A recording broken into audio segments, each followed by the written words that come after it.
Hi, everyone. Thank you for joining us for today's meeting of the Natural Resources Subcommittee. As a reminder, this is one in a series of meetings that the Committee on Environment and Sustainability is having throughout the month. So I'll give you a few notes on our platform here and how things are going to work, and then I'll preview our agenda for you as well. So on the platform, we're hosting this through Zoom webinar, which at this point you might be familiar with. It's fairly similar to, a run-of-the-mill Zoom meeting, but it's a little bit different in the sense that, you'll be using the Q&A feature to ask questions. So you should see at the bottom of your screen a Q&A option. You'll all be able to see what pops into the Q&A, upvote questions that you think are particularly important, and we will keep track of that in any chats that come in as well throughout the course of the meeting. So we'll have our speakers, speak one at a time, and then when we have Q&A, we'll usually save that for the end once everyone has spoken. But other than that, if you have any questions or technical issues, you can always chat them to the organizers or put something in the Q&A, and we'll be able to help you figure it out either way. So that's the basics of the platform. Just a quick preview of our agenda here. First, we're going to have some brief remarks from our chair and vice chair of the Natural Resources Subcommittee, Jane Hahn and Chris Gade. Then we'll hear from Ken Gray of Minnesota DOT, Brian Roeder of Colorado DOT. We'll have a 30-minute break at 2:15 Eastern Time. And then when we come back, we'll have a couple different panels where we'll hear about reuse of low-level contaminated soils and about stream mitigation programs and delivery methods. And then at the end, we'll wrap up again with Jane and Chris closing us out. So that's what's on the agenda for today. As a reminder, next Thursday is the meeting of the Air Quality, Climate Change, and Energy Subcommittee at the same time, 1 to 4:30 p.m. Eastern Time. And then the following Thursday is our last meeting of this series with the Cultural Resources Subcommittee, again at the same time. So with that, I'll hand it over to Jane and Chris to welcome you all and get us started. Hi, I'm Jane Hahn. I am the chair of the Natural Resources Subcommittee, and this is our second annual meeting that is entirely virtual. And the great thing about that is we can reach so many more of you, and it's so great to see you all here to join us. Chris Gade is my co-chair, vice chair, and Chris, if you want to say a couple of things, and then we'll get this started. Sure. Just welcome to everybody. I'm Chris Gade from the Arizona Department of Transportation, and really excited about our program today. We have a real variation in the topics we're going to hear about, and a great set of speakers who are going to share with us. So welcome, and we'll start it off here. Jane, do you want to introduce the first one? Ken Gray. I guess you're up, and go ahead and introduce yourself and your topic and kick it off. Sounds good. Thanks. Gravy, Minnesota Department of Transportation. I work in our environmental office, of course. My group is the Erosion and Stormwater Management Group, so making sure our construction projects are clean and getting them growing before we close out that contract, hopefully. And I am here to share what we've been up to with trying to get rid of plastic, especially primarily the single-use plastic in all of our temporary erosion and sediment control products. Let me share that with you here real quick.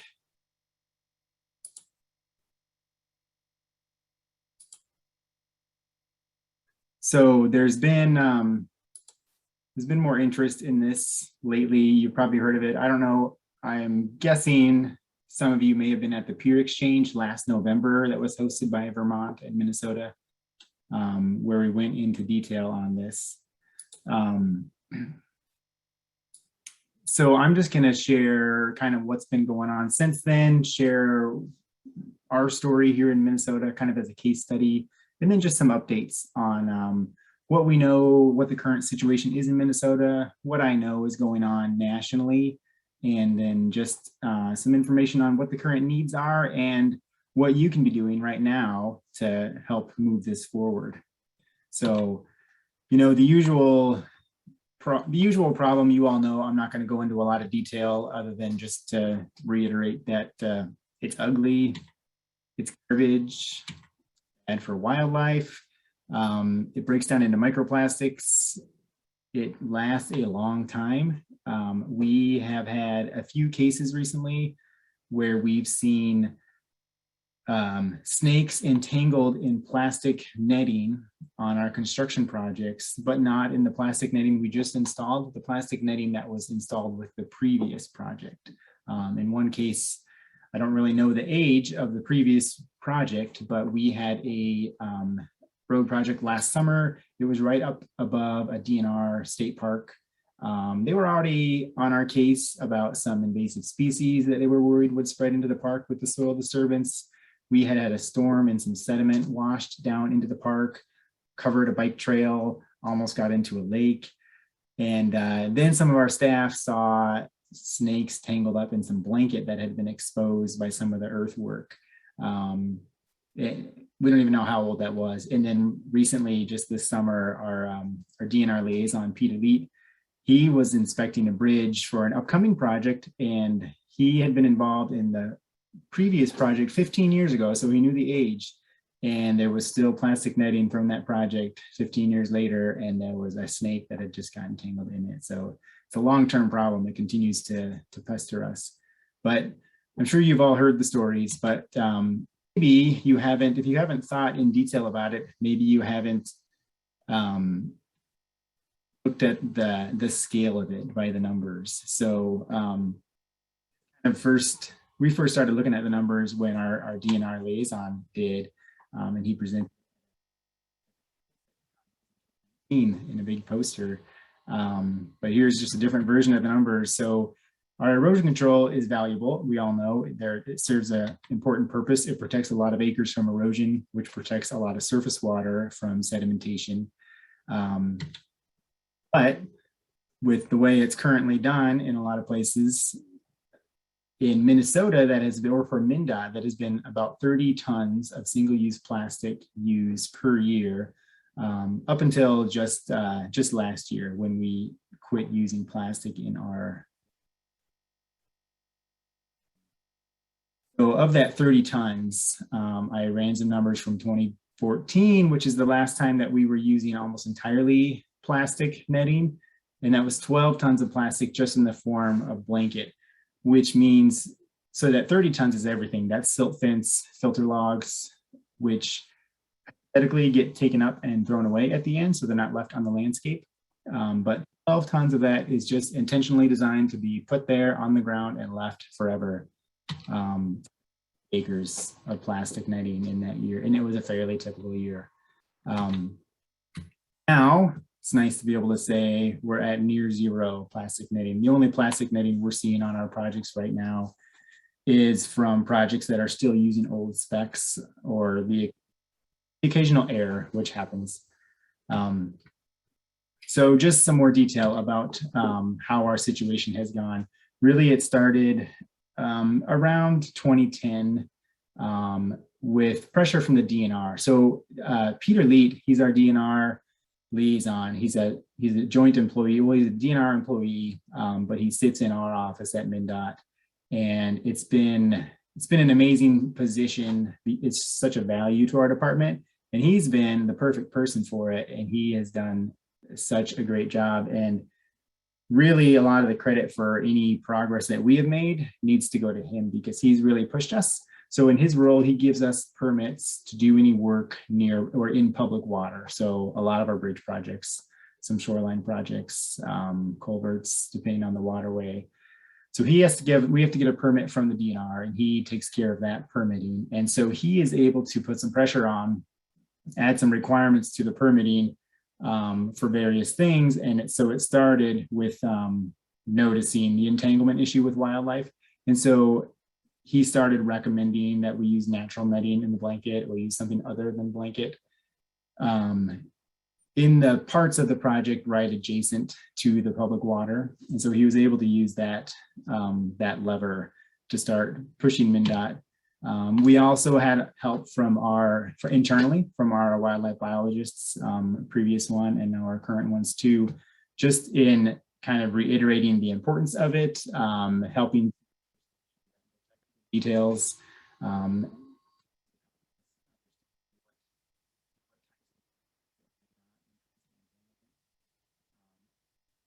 Public awareness, of course, it never really came to a head with any controversy, but just the fact that we know that more people are noticing and getting space to make some changes. And changes we did, it was a messy process. We started with the entanglement issue. And so we started looking at netting that was not welded, but was just woven. And so the little squares or rectangles could flex as an animal moved through, so they wouldn't get caught. We worked with manufacturers. They wanted to work with us to try different types of plastic. We tried the non-welded plastic. They offered us some varieties that were photodegradable. And so we had multiple spec changes that implemented different versions of that.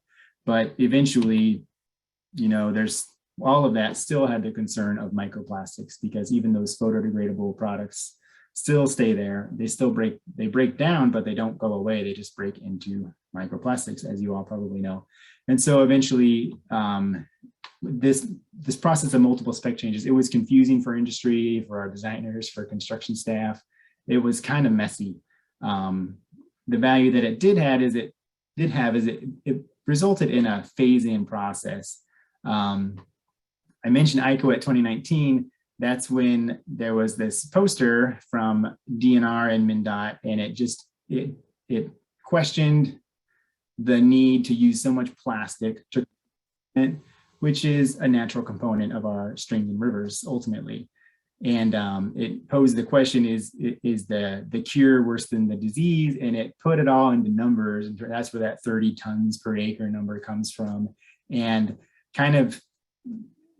what kind of put a public shaming element to it was he took the numbers of plastics, like the quantity of plastic per yard for blanket, and Peter and another coworker, Dwayne, they played around with the numbers, and they figured out by weight that amount of plastic was equal to X number of plastic water bottles or X number of plastic bags per square yard and per acre. So we're taking that plastic and turning it into like the litter visualization that we all know all too well on our roadsides.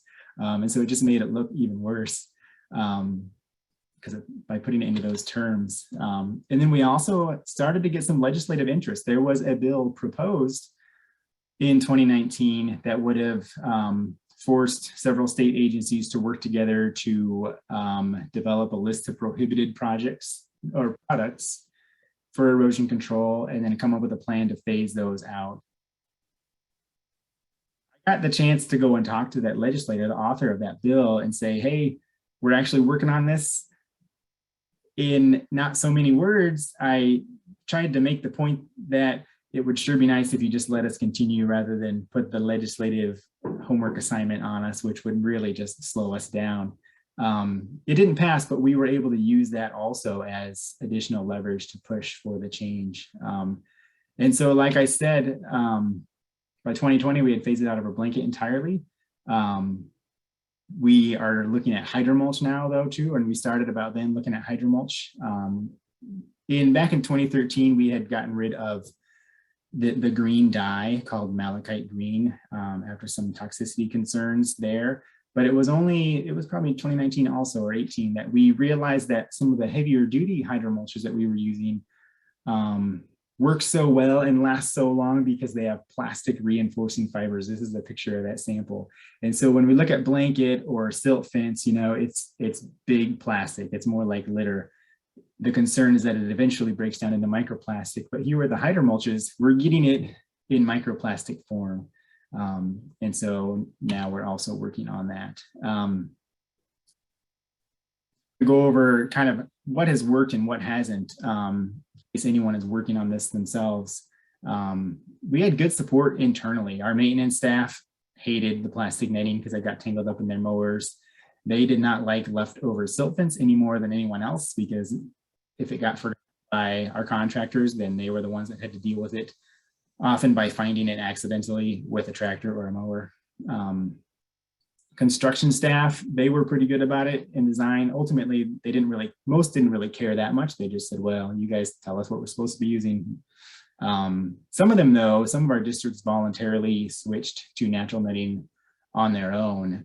This picture is from a project where the contractor had just installed a bunch of blanket, and then the inspectors just found a bunch of snakes. And so they all freed the snakes themselves, and they tore up the blanket themselves, our construction staff, and then they paid the contractor again to come back and use just mulch rather than blanket. And so after that, they said, we're done. We're not using plastic netting anymore.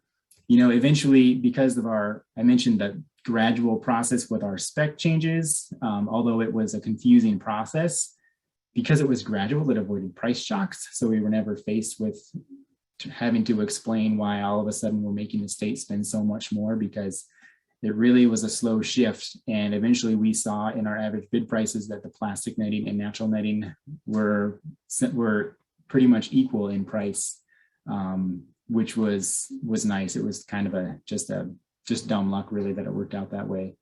The fact that there was increasing regulatory pressure from the DNR, he first would recommend that we use natural netting in the permits, and then once he knew that it was actually available and viable, he required it. Our messaging really focused on the practical. The natural netting works better. It sticks to the soil better. It doesn't tent.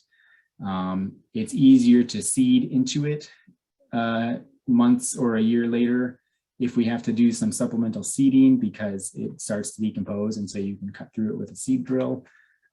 It's easier for maintenance. It doesn't pose a tripping hazard. So there are plenty of practical reasons, which seem to just go over easier than asking folks at a transportation agency to just do it because it's the right thing, do it for the good of the environment. The practical reasons really resonated well. It wasn't all smooth, though. We had a lot of resistance from industry. I mentioned the confusing spec changes that, I can't blame the industry too much, because we didn't make it easy on them. We had multiple iterations. It was hard to keep it all straight. In any given year, we could have projects from different spec books. And so it was hard to know which projects needed which type of product. Just the fact that lots of states were doing things different always makes it more difficult. Also, because of that variation between states, different states were asking for different assurances for their approved products list.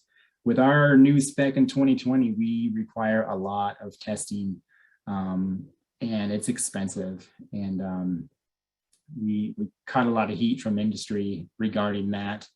And still, because of that, a year and a half later, our approved products list isn't fully filled out. We still have some categories of the heavy duty products, the turf reinforcement mats, that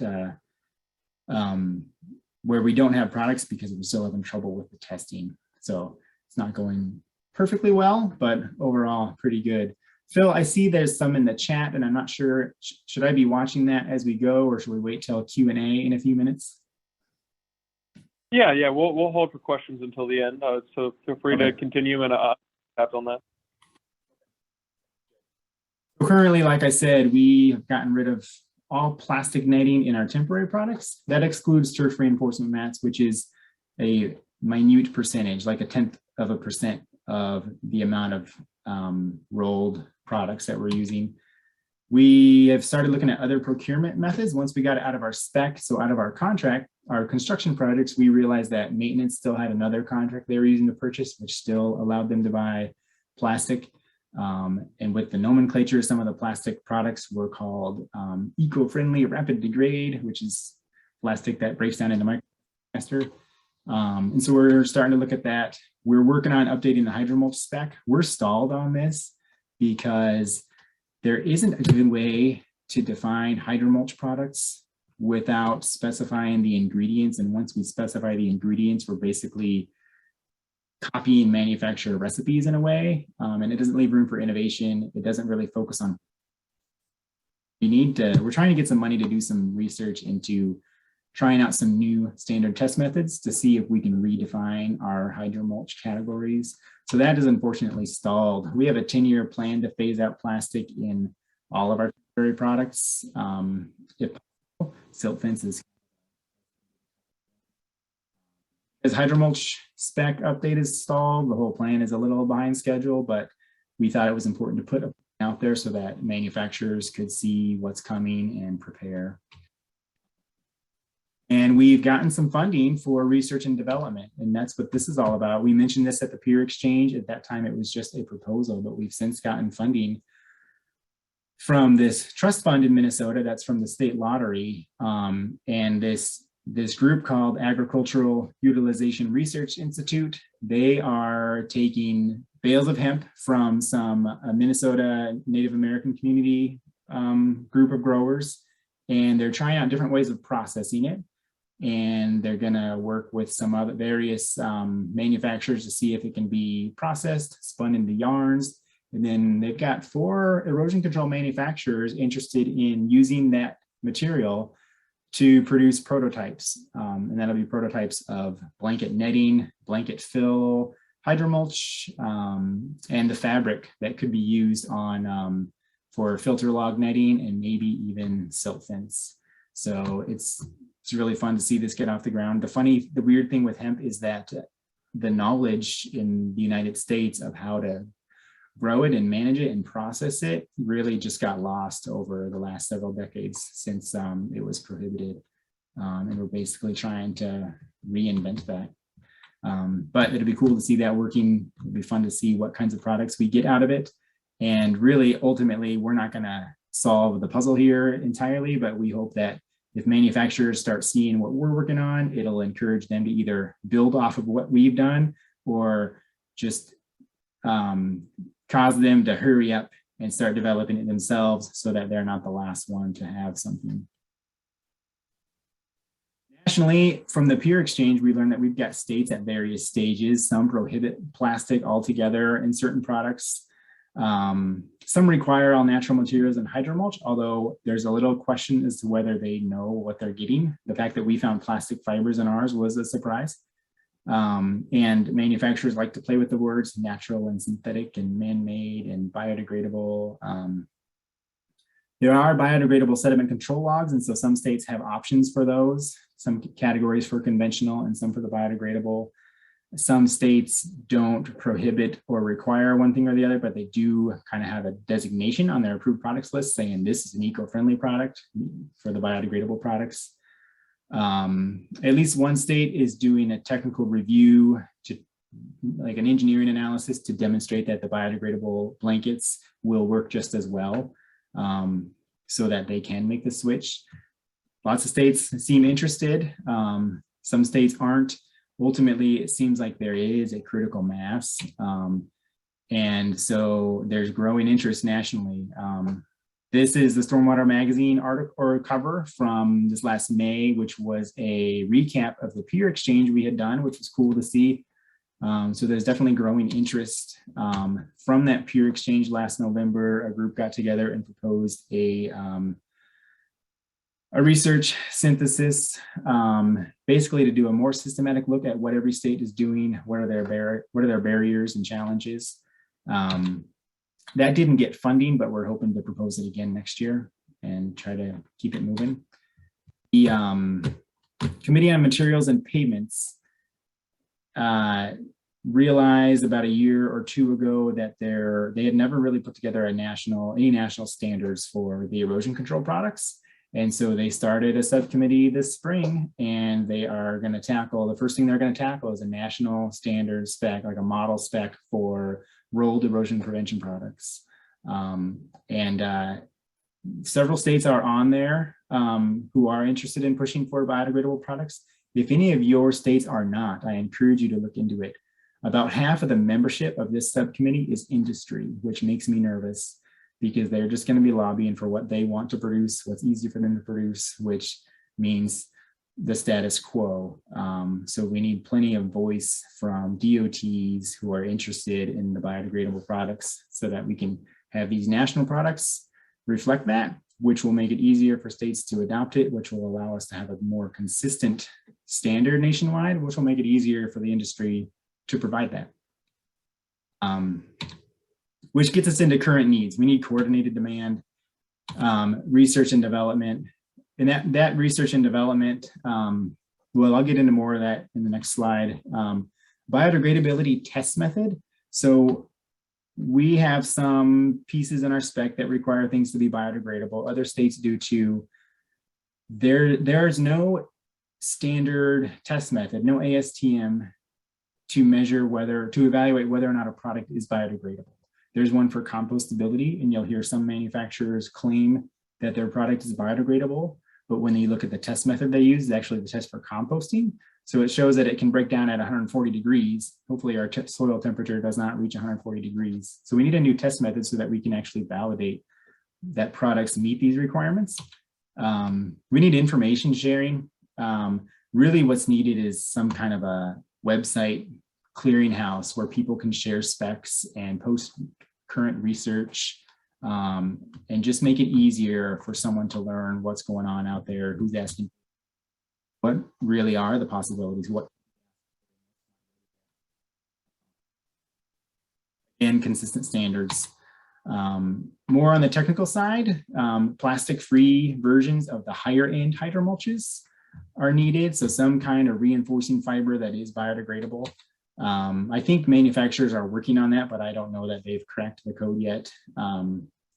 There are sediment control logs with cotton wrappers, but it's really like t-shirt material. It's really fragile. It's once you drag it around a project a few times, it's trash. So we need something better, something that is still biodegradable. I would really love to see biodegradable silt fence so we don't have to go back and tear it out at the end of the project, which, because it causes further disturbance, just doesn't happen all the time. It would be sure nice to just be able to put it in and leave it. But even though there are all these needs, there's plenty that can be done. You can just reduce what you're using right away. We still see, silt fence at the top of a hill. You can require tighter staging. So say a contractor can only open up to permanent, which reduces the amount of time we're using temporary products, which just reduces the overall amount of product. Looks like I'm getting low on time. Incentivizing biodegradable products is just saying, hey, you have to remove products at the end of the project if they're plastic. If you can find a biodegradable alternative, though, you don't have to remove it. That saves the contract to demand from their suppliers. Can you have until 40 after? Just saying, it's not 30 after. You want to leave time for questions though, so hang in there. 1.5 slides and then it's question time. Definitely support research. So we're not doing that research that I mentioned directly, but we teamed up with Department of Ag, Natural Resources, and this nonprofit research organization to apply for some funding, and they're running with it, that nonprofit, and they're loving it. And so really just getting the conversation started was ultimately what was needed there, and it's really going to pay off. And then just as soon as we have products available, as soon as you know that the options are there, demand them, remove them from your specs so that we're using only what we want to see. Now I ran out of R's, reduce, remove, etc. We really need to define biodegradable, like I said. So when you're asking for biodegradable products from manufacturers and vendors, make sure you explain what that means, because they will try to spin it every which way. Team up, share info with other states. It's always just fun to call and talk and hear what other states are dealing with, but it's really useful too to share specs so we don't have to reinvent everything. Join that subcommittee. If your state isn't already, you can look it up. You can just Google ASHTO Committee on Materials and Pavement. It's their technical subcommittee 4G, and then there's a membership list on the webpage. You can see if your state is already involved. If they are, get hold of that person. If they aren't, sign up. And then talk to your folks in your own department. It's amazing. I was surprised how quickly we got the backing of maintenance. And like I said, they were as annoyed with the products as we were. Regulators, one of the biggest keys in the amount of progress we've been able to make is that one of our regulators was helping to push. I actually did propose When the EPA had their public comment for their 22 construction general permit, I proposed on behalf of our department that they require biodegradable products. It probably won't go anywhere, but at least they'll be hearing something about it. It'd be nice to get state regulators having those requirements, because then we don't have to do all the heavy lifting. So lots that you can do. Probably the most immediate one, like I said, is just start reducing what you are using. So we don't even have to invent new products. We can just use less. It's cheaper for everyone.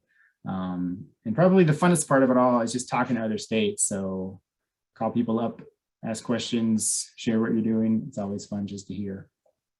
I'm gonna turn off this slideshow if I can figure it out. And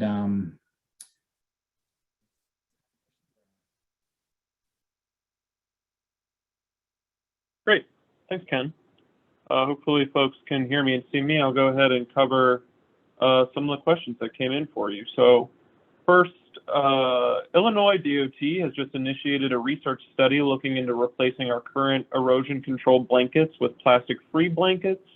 One of our concerns is finding enough available products to supply our contractors, since we don't specify specific products for our contracts. Has this been an issue for other DOTs looking into replace, well, I guess specific to you, Ken, has this been an issue for you as you look into replacing plastics containing BMPs? So we've really only wrestled with it with blanket. I think, Illinois, that's what you're first working on. That's, I mean, I had you in mind when I mentioned that at least one state was just researching comparing the performance. Yeah. Oh, sorry, go ahead, Ken. We had trouble populating our approved products list, not because the products weren't there, but like I said, because of the testing. Our new spec was really built on performance, so that we didn't have to specify ingredients, so that we could leave it open to more innovation. But by basing it on performance, it has to be based on testing, and that testing is slow and expensive depending on the type of test. So it took us a while to populate the list, but the products are out there. So yeah, there's another question about sharing the approved products list, and I can definitely do that. So that you can see what products there are out there. And that's just the ones that are on our list, the vendors that are interested in our business. Great, yeah, that was the next thing I was gonna ask you, was about the unapproved products list. So if you can share that with us after the event, and we'll get any related notes out to folks. But yeah, I think people would be very, very interested in that. I'll put the link in the chat when I'm done here. Oh, even better. That's great. Thank you very much. And if you're not able to send it to everyone, you can just send it to me and I'll share it with the full group too. But yeah, just put that link in the chat. That would be great. Couple other questions. Two related to the research side of things, which I know you mentioned Illinois before, but are there any studies to evaluate the breakdown of microplastics under various environmental conditions? And then a second question related to that, is there any research or development on using plant-based plastics such as soy or hemp? So I don't know the details of the microplastics breakdown research. There's a lot out there.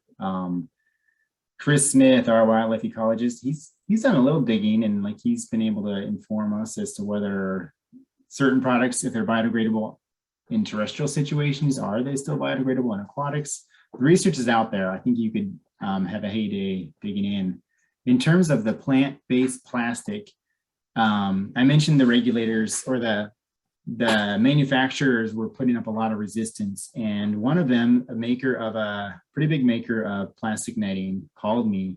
He wanted to talk because he knew our spec was changing, and he said, can't we just keep plastic netting in there for a couple more years? He said, or can't we just allow plant-based plastic? And I said, if you can prove that your plant-based plastic is biodegradable, fine. But I know that you can't prove that right now, so we're changing the spec. So when you do prove it, and if you want to use it, let's talk. Maybe there's a use for it, but we need to prove that it's biodegradable. And I've talked to our pollution control agency, the folks that work with solid waste reduction and compost, and I talked to them to ask if they have biodegradable ways to verify biodegradability for these plastics, and they don't. When you look at the research on the plastics, even the plant-based ones, like there's research on the film, like plastic film made from plants. And when you look at the methods and the results of those studies, they're measuring biodegradation, or they're measuring degradation with an electron scanning microscope, meaning they have to look that closely to see any breakdown, or they're measuring it with really, really sensitive weight measures. So, but either way, the breakdown is so slow that it's just on a minute scale, not a practical scale for us.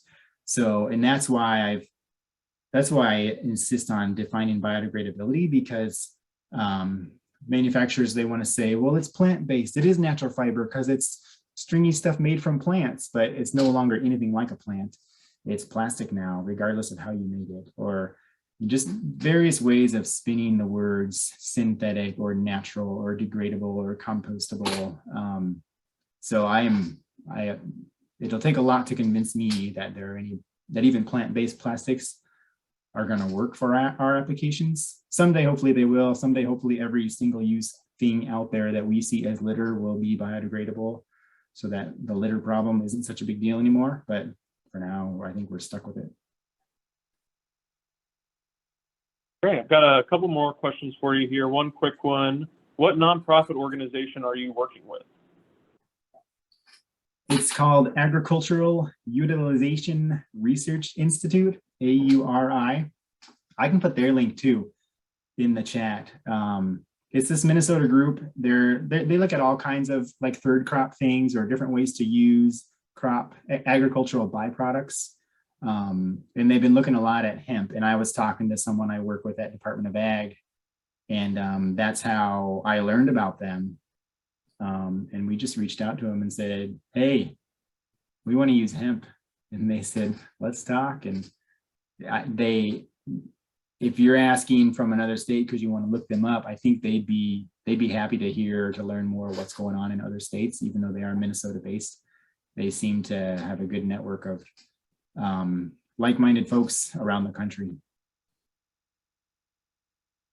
Great. And then I've got one last question here for you in the interest of time. Someone asked, is there a committee that focuses on biodegradability? I know you mentioned the Committee on Materials and Pavements, but are there any other groups you'd recommend people check out who are interested in learning more about this? That's a good question. I don't know of one. We've asked for funding to measure functional longevity of products, even though biodegradability probably comes first. And we didn't ask for biodegradability because I don't think it's entirely our problem to solve. The state of Washington recently defined biodegradable in law as it relates to plastic film used for weed barrier in growing vegetables, so like a real specific use. But if you just think about that, there are there are going to be all these aspects of industry that need this. I'm kind of hoping someone will figure it out so we don't have to. But so far, I don't know of a group that's working on it.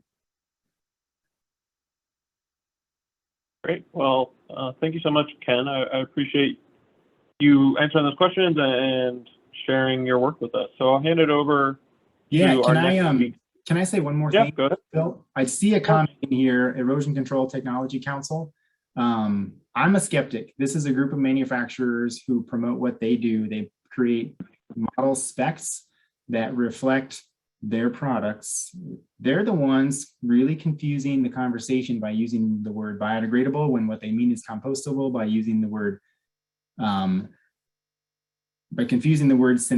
They conflate synthetic and plastic. They'll use the word synthetic when really it's just another kind of plastic. So be really skeptical when you're reaching out to them. They are on that comp subcommittee already. It's their voice that needs to be balanced out by the real customers, which is our agencies. I'll pipe down. Thanks for your time, everyone. Yeah, thank you, Ken. We didn't quite get to every single question, but that's all right. I opened up the chat settings for you all. So before we had it, so Great. the chat wasn't open to all attendees, but now you all should be able to chat to everyone because we had a number of chats coming in. So In the chat box, you'll see a little 2 with a colon after that with a drop down. If you just choose everyone, you should be able to chat the full group. So I went ahead and opened that up for you all because there seemed to be some interest. So I will hand it over to our next speaker. We've got Brian Roeder from Colorado DOT. So Brian, I'll mute myself and let you share.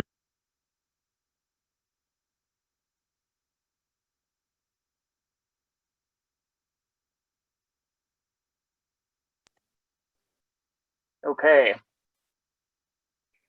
Hello. Well, thank you very much for having me. My name is Brian Rader. Hopefully you're seeing the presentation. I work for CDOT's research branch. This is a small branch. We have 5 people in the branch, and we conduct studies, start about 10 to 20 studies every year on various topics in transportation. And I work on the ones that have to do with environmental topics and planning topics.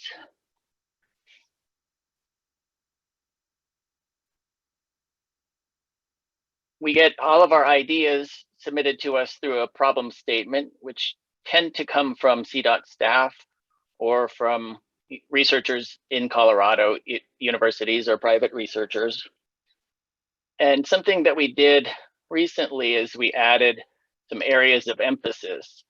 And one of the areas of emphasis is mitigating wildlife vehicle collisions and improving safe passage for vehicles and wildlife. And we did this because areas of emphasis are topical areas that we think it makes sense for Colorado to lead. And we think we can get some substantial near-term benefits if we do these studies.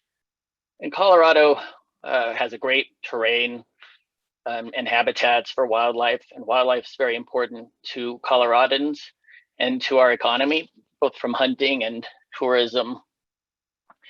And wildlife vehicle collisions have been increasing steadily. And so we've made it a focus area for research.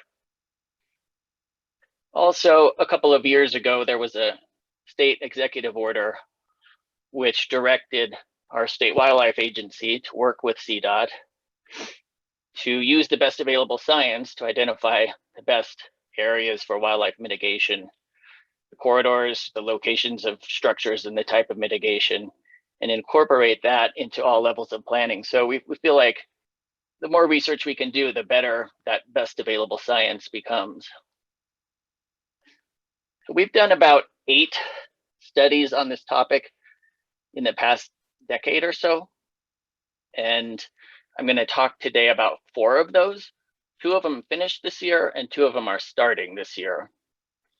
The first one that I'll talk about, I'll spend the most time on, and that's the State Highway 9 Wildlife Crossing Study, which I consider sort of a flagship on this topic for both the high quality mitigation that was put in and the high quality research that we got to do on it. So I'll start with that. This is the location of the section of State Highway 9 that was studied. It's right in the middle of the Colorado Rocky Mountains, north of I-70 and west of Denver. This mitigation project installed 7 large wildlife crossing structures, including the first 2 wildlife overpasses that we did in Colorado, and 5 large wildlife underpasses, and about 10 miles of deer fencing on both sides of the highway, and various other elements. And then CDOT and Colorado Parks and Wildlife partnered to conduct this study and monitored the effectiveness of this mitigation for 5 years. And we hope to be able to bring those lessons learned to other studies and mitigation projects. So we're lucky in Colorado to have a lot of good quality research teams and researchers that are familiar with this topic. This one was conducted by 2 co-principal investigators, Julia Kinch and Patty Kramer, as well as Paige Singer and Michelle Corridon, who is with Colorado Parks and Wildlife. This is a map of the study site. That left map, it shows little orange dots where each of the wildlife vehicle collisions were, and you can see it basically covers that whole stretch of highway.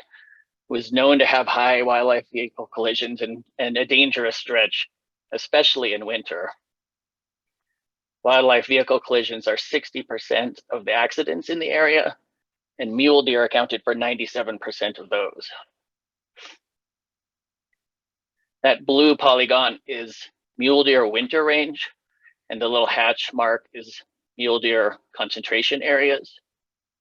So the highway parallels the Blue River there, right in the middle, bisecting that winter habitat. So lots of regular east-west movements of animals across that highway. The right map shows the locations of those 7 wildlife crossing structures and sort of illustrates that this took 2 years to construct in 2 phases, the north part first in 2015 and then the southern part in 2016.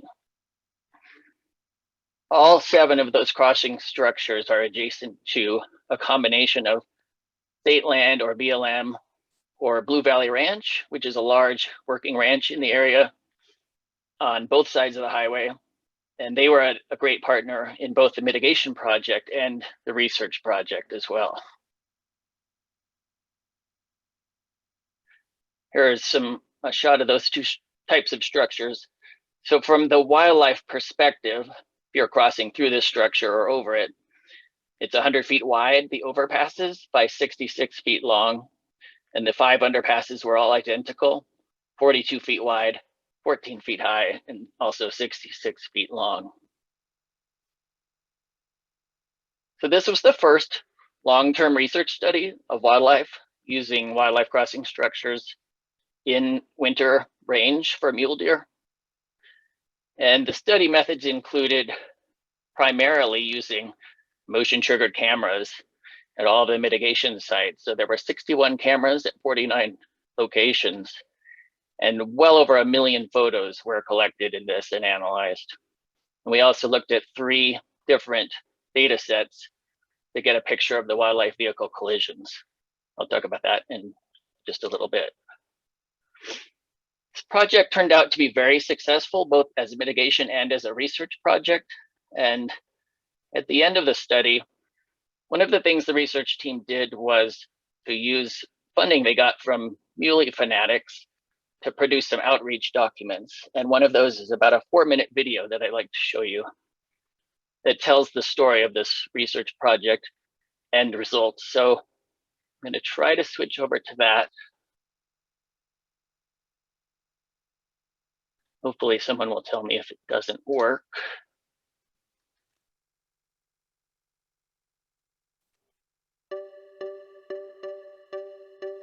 Looking good.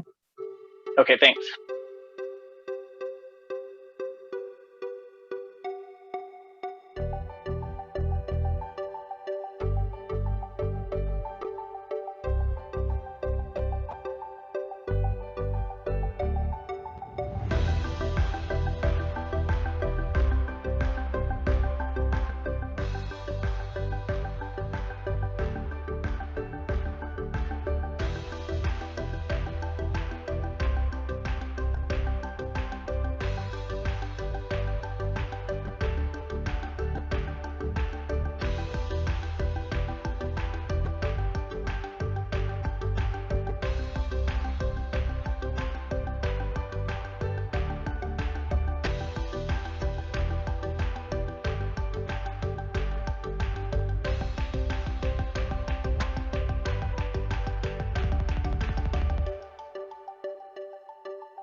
You lost the video? Yeah, it looks like it dropped off there at the very end. Hold on, let me see if I can fix that.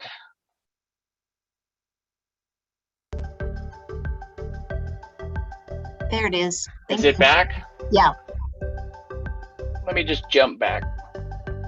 I don't know what happened there.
Well, hopefully you liked that. I'm going to jump back to the presentation.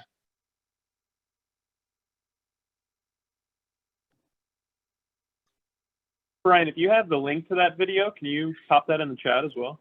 Absolutely. I'll do that right at the end. Sure, thank you. So are you seeing the PowerPoint again now? Yes, we are. You're Okay, great. Okay, so I think that tells the story much better than I can, but I'll just get into a little bit more detail. The main focus of that study was how well it would pass mule deer because of the concentration of animals in the area. And it was just a phenomenal success at that. 112,000 mule deer successful passages happened at all 7 structures over the 5 years. And every year it increased in the first 4 year. And then the 5th year, not quite as high as the 4th, but still higher than that 3rd year. So an average of almost 30,000 successful passages each year of those last 3 years. That's a lot of potential wildlife vehicle collisions avoided. 125 successful passages each day during the winter that would have otherwise been trying to cross at grade before this mitigation project. A 96% success rate of the animals, meaning only about 4% of them approached the structure and were deterred for some reason and went away. And the peak, of course, November to March when they're there in the winter. But there were successful crossings in every month. This sort of shows a differential use of the structures. The hash marks are the 2 overpasses.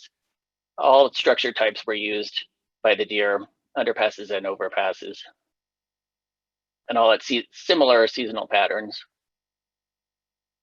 So some conclusions about the mule deer: they adapted very quickly to the mitigation, both underpasses and overpasses. Differences in which ones they tended to use seem to be related to the location, because the difference is similar to the use that we saw before. The areas that are getting the most crossings are the areas where there were more accidents before. And State Highway 9 mitigation did help reduce wildlife vehicle collision and preserve connectivity for mule deer. We saw lots of movement through there, all different types of age, class, and sex. So does and bucks and fawns, we're all happy to use them. For elk, it started off pretty differently. This shows elk use of the different structures. And in the first 3 years, only 150 passages happened, mostly solitary animals walking through. They seemed to prefer the overpass until year 4. They started to use one of the underpasses quite considerably.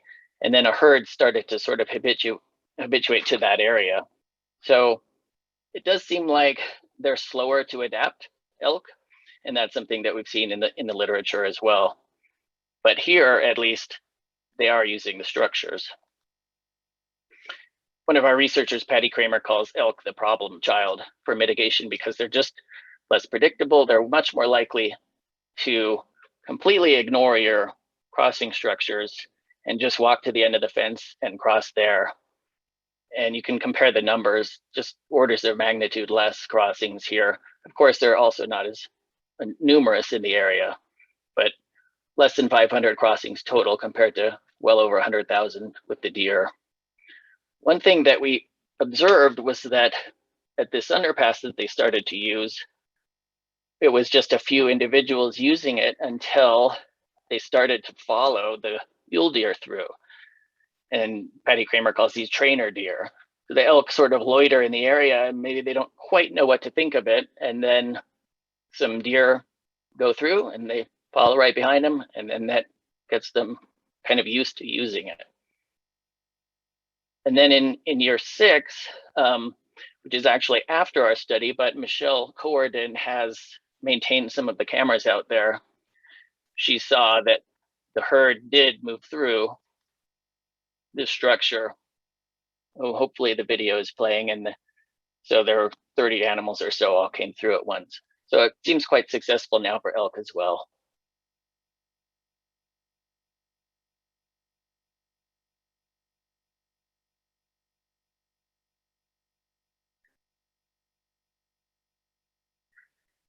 So we looked at a few different types of wildlife guards and the behavior of the animals on them. There were flat bars on the left, flat bars in the middle, but it has a pedestrian grate across the top, which was a request of a landowner there so that people could walk across easier. And then round bars that were added later. And the round bar did seem to be the most effective. For one thing, it was less likely to be filled in by snow, although it still can be filled in by snow, but then the snowpack makes it pretty easy to walk across. And they also recommended putting these little angle iron bits of metal on the concrete underneath that holds those bars up, because deer can walk straight across that. They just put their hoof between each bar. So round bar seems most effective, although our study and one other study are the only ones that we know of that have looked at that. We looked at a few different types of escape ramp designs, different slopes, the presence and absence of a perpendicular fence, which we thought originally would sort of help. They would walk along the fence line and then find this perpendicular fence and walk up and then realize that they can jump out to safety. These escape ramps are there so that animals that are somehow, they get themselves in the right of way, they need a way out. And so they can just walk up to this and then jump down to the habitat side. And this one on the right was unique because it was on a topography so that it was lower than the highway and lower than the area around it. So animals didn't really have to walk up very much. They could just basically jump straight down. That one turned out to be the most effective, but then again, we only had a sample of one of that type.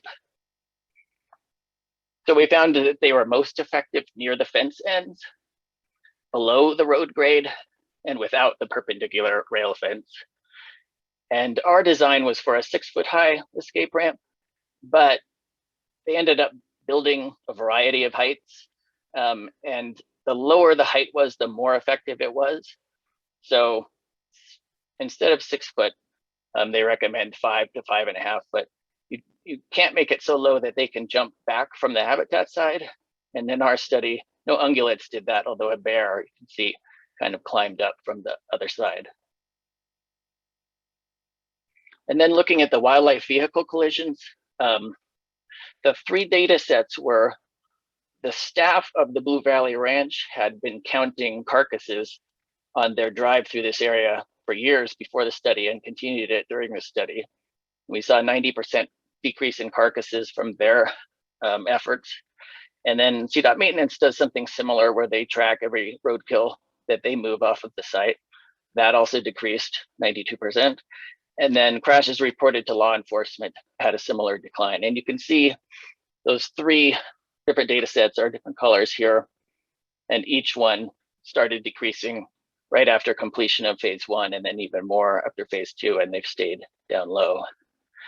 And then we did a before after control impact study where we took a couple of control sites that were nearby, like south of the site on the same highway, and then north of the site on US 40, just to use as controls to see what is happening to the wildlife vehicle collision numbers there. And that gives us a lot of confidence that it actually is the mitigation that's causing this decrease. So just to wrap up on State Highway 9, on the left here, you can see those bars represent all of the wildlife vehicle collisions before construction. And on the right, the red bars are the ones after, and it's just a massive reduction.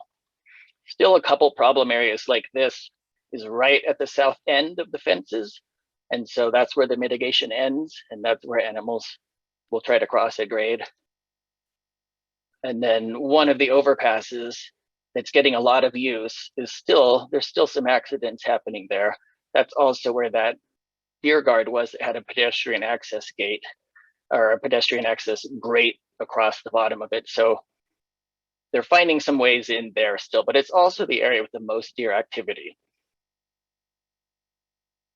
Last on State Highway 9, I'll just mention that if you're attending ICAWET next week, there will be a session on Wednesday, the 29th, where 4 different topics will be covered that have to do with this study or things that sort of came out of this study. So it should be quite interesting.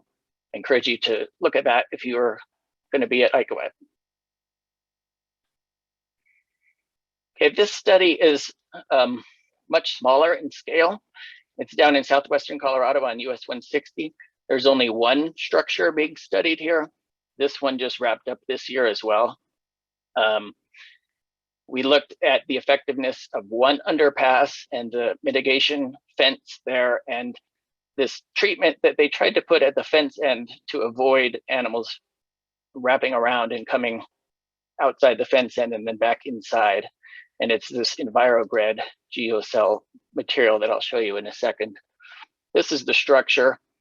It's 13 feet high, 39 feet wide, and 135 feet long, so it's quite long. It's also split into 2. There's sort of a window, a skylight in the middle, in the median, because this is a divided highway. So it's very, very long. And I think that will come into play later, you'll see. This is the GeoGrid material that it's meant as a soil reinforcement, but our biologist installed it in this area to just put something that looked uncomfortable to walk across so that the deer at the fence end might not walk back inside the right of way there. So this again was monitoring with cameras. There also was a wild camera, which is sort of at the structure, but facing the habitat side to see what is happening out there if animals aren't approaching the structure. In that bottom right one, you're seeing a breakaway post that was installed by our maintenance crew so that we could put a camera there right by sort of the edge of the highway. But that was promptly stolen right away, almost the next week. So we abandoned that, and they ended up on this fence post right next to it, and nobody stole those cameras, fortunately. The type of movements that animals do is successfully go through, or maybe they just parallel the structure and they're not looking at it. Or if they walk toward it, but then they back away and they don't go through, that's a repel. So the success rate here was 88% were not repelled.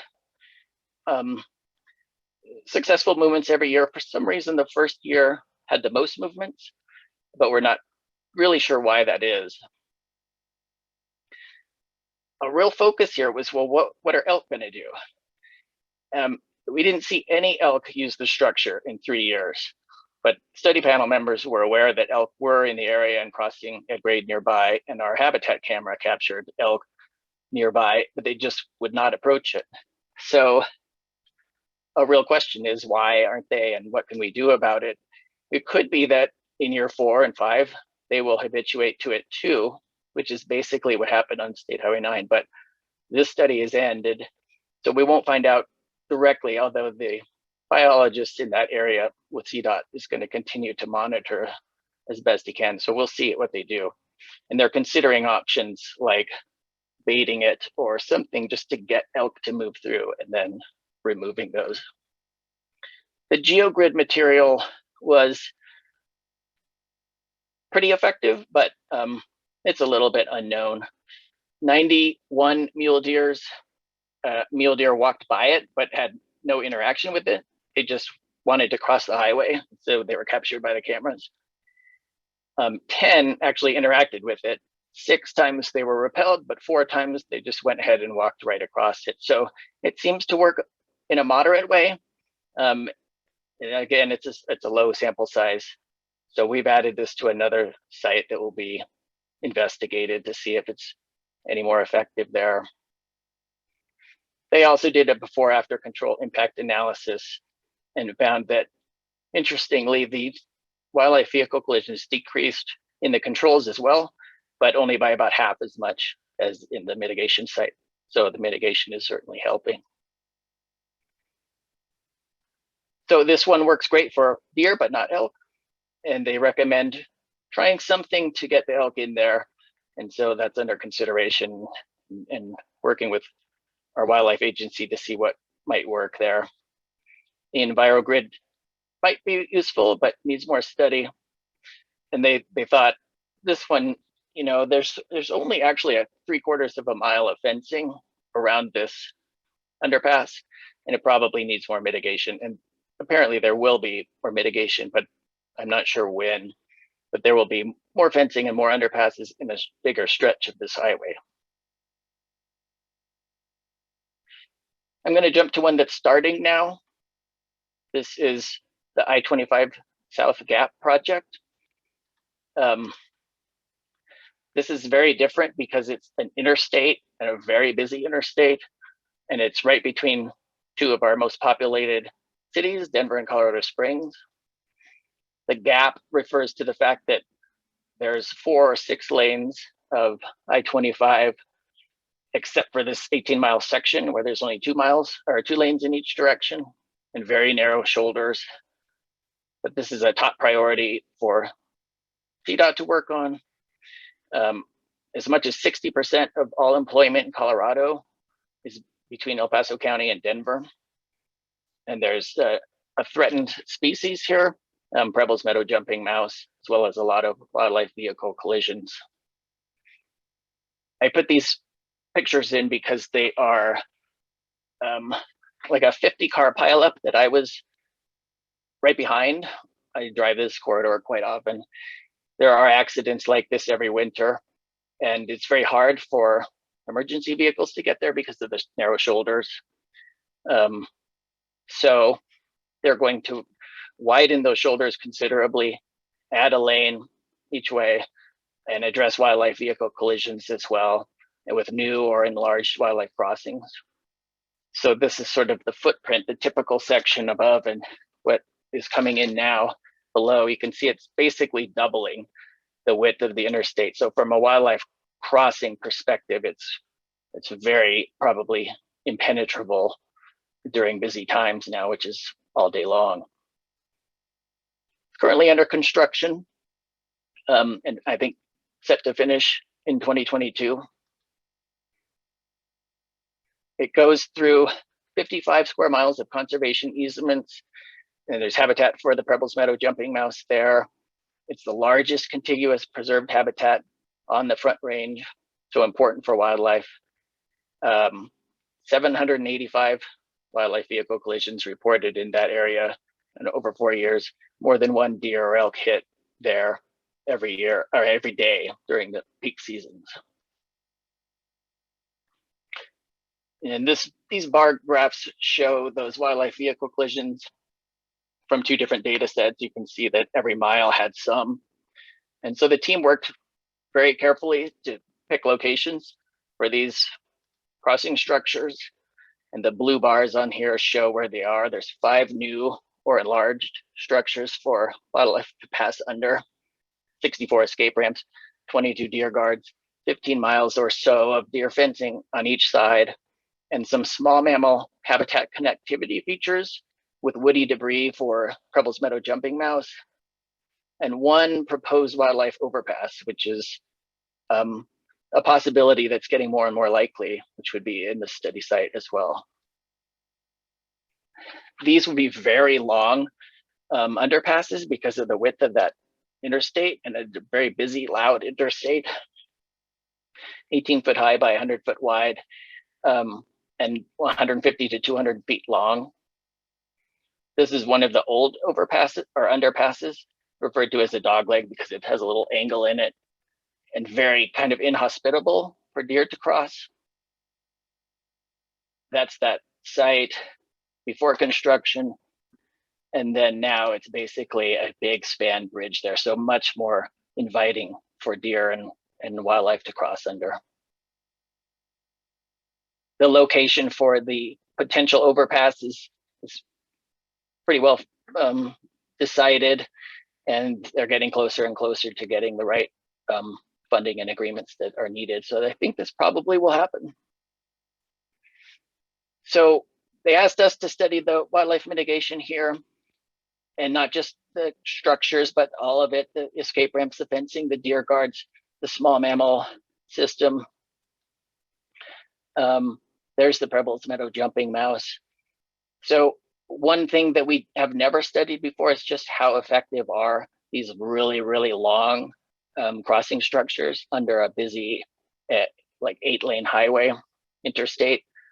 So we will see, and some new deer guards, a modified design, sort of like a different type of escape ramp that Utah has used that fits in some areas of limited right-of-way better.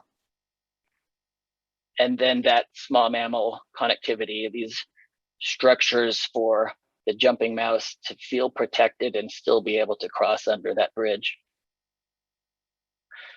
So this is starting now. We're kicking off this month, actually. And we have 3 years of funding and may be able to add 2 more if it's necessary.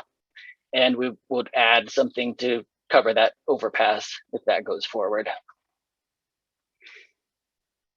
So there's 3 of the 4 studies. The 4th study that I wanted to mention is pretty different. It's not looking at any particular study site, but it would be effective statewide. And it's basically an idea one of our engineers had, which is, he said, you know, if you look at the literature and you see how big a structure is and what the repel rate is of those animals, the repel rate seems to go down as the structure size gets bigger. But is there a point where it just reaches some maximum, and then any bigger size there's no point, because the repel rate is already as good as you can get it and you're just spending more money. So that's sort of reflected here on the top right graph, where it's showing your repel rate gets lower and lower, and then once it's at 0, there's no point in making it bigger. So we're sort of using all of the literature we can find in which that data is available, and trying to see if that sort of makes any sense, if you can make some models like that. And this one is just a 1-year study and more than halfway done. It'll be finished this year. And that is all. So thank you very much. And if I have any time, I'd be happy to take any questions. Yeah, thanks, Brian. We've got some questions that came in for you. So we're going to do 5 minutes of questions and then we'll go to break. Okay. So my first question for you, did the design and selection of underpass crossing locations take drainage patterns into consideration? Yep, that's a big criteria. It seems like putting structures where there's already drainages can be the most successful place. So it takes it into consideration, and then sometimes it's not the best location, so it's not always where they're sited. Great. Next question here. There are a few people asking about hunting and predation. So does CSW ban hunting at or within close proximity to these crossing structures? And is there an impact from hunting on the number of individuals crossing at the under or overpasses? I don't know the answer to either of those. I don't think hunters have taken advantage of these particularly. We did have one study where a mountain lion would sit on one of the escape ramps regularly at night, I think hoping to hunt. So maybe some predators do that once in a while, but it's also so close to the highway and a lot of human activity that I don't think lions like that much. I don't know if there's any consideration taken for banning hunting, or if it already exists that you can't do it within certain distance of roadways. So I'm sorry, I don't know the answer to that one. Great. Yeah, no worries. The next question, can you speak to the use of fencing and its necessity to ensure the success of crossings? Are elk the only species that go around? So if you don't have fencing there, any species is probably going to go at grade because that's what they're used to. They walk on the land. They tend to not use, tunnels. Some species probably always would. Your coyotes and skunks and raccoons, they kind of like that kind of thing. So maybe they don't need the fencing, but for ungulates and large animals, you've got to tie in fencing to the structures, and you've got to go out a fair bit beyond, the boundary of the structure, and that just funnels them to your structure, and that's the idea. So they've got to be working together.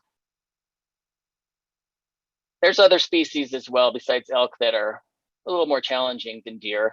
Pronghorn don't particularly love underpasses, but can use them.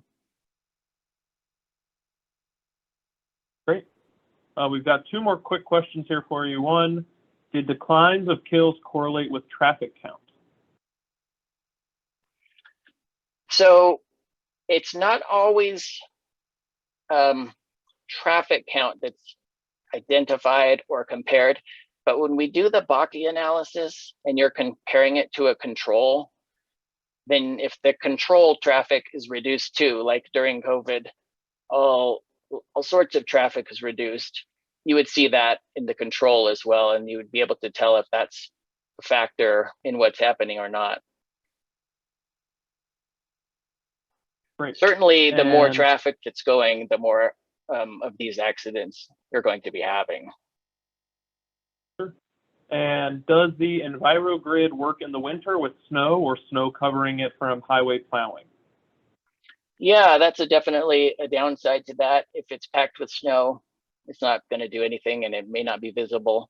But here in Colorado, we get a lot of sun, so it often, it might only be a problem for a few days, and it depends on, your slope and aspect and things. But yep, that's a downside to that one. Great. And then I see Lynn Murphy in the audience has her hand raised.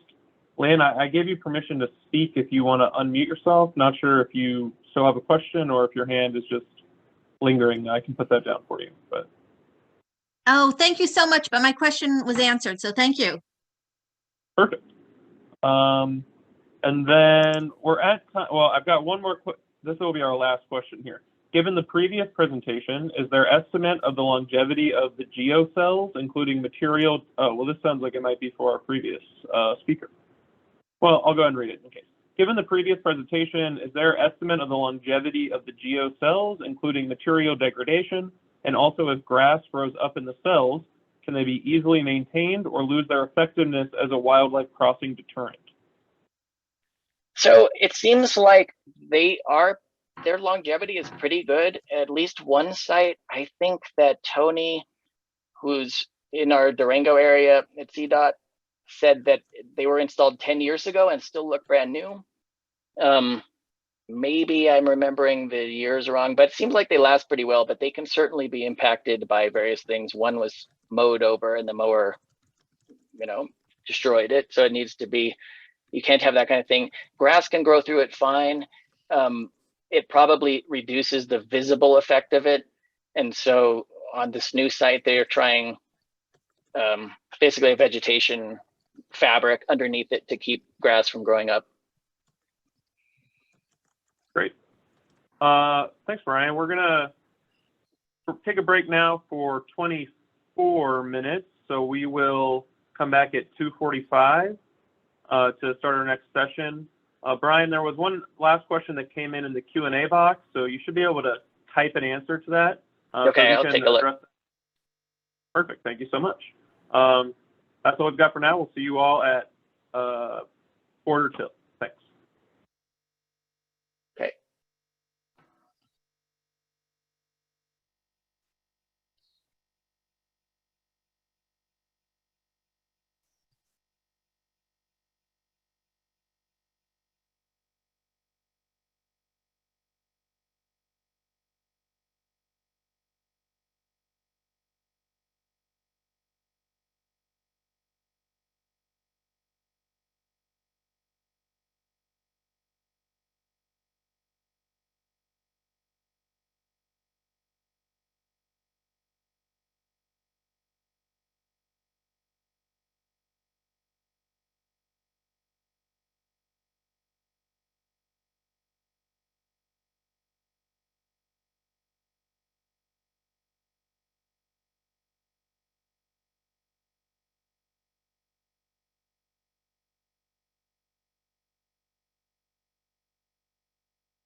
Hi, everybody.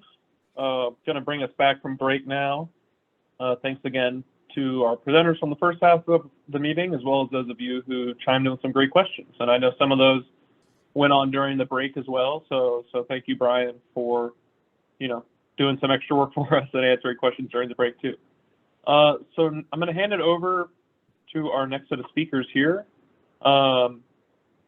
So we have Ed Wallingford from Virginia DOT, as well as Larry Hoffman from Ohio DOT and Sean Rapp from Oregon DOT. So Ed, I will hand it over to you. Good afternoon, everybody. Let's pull up my presentation here. Is that presenting? We see it. It just need to put it in presentation mode. Yep.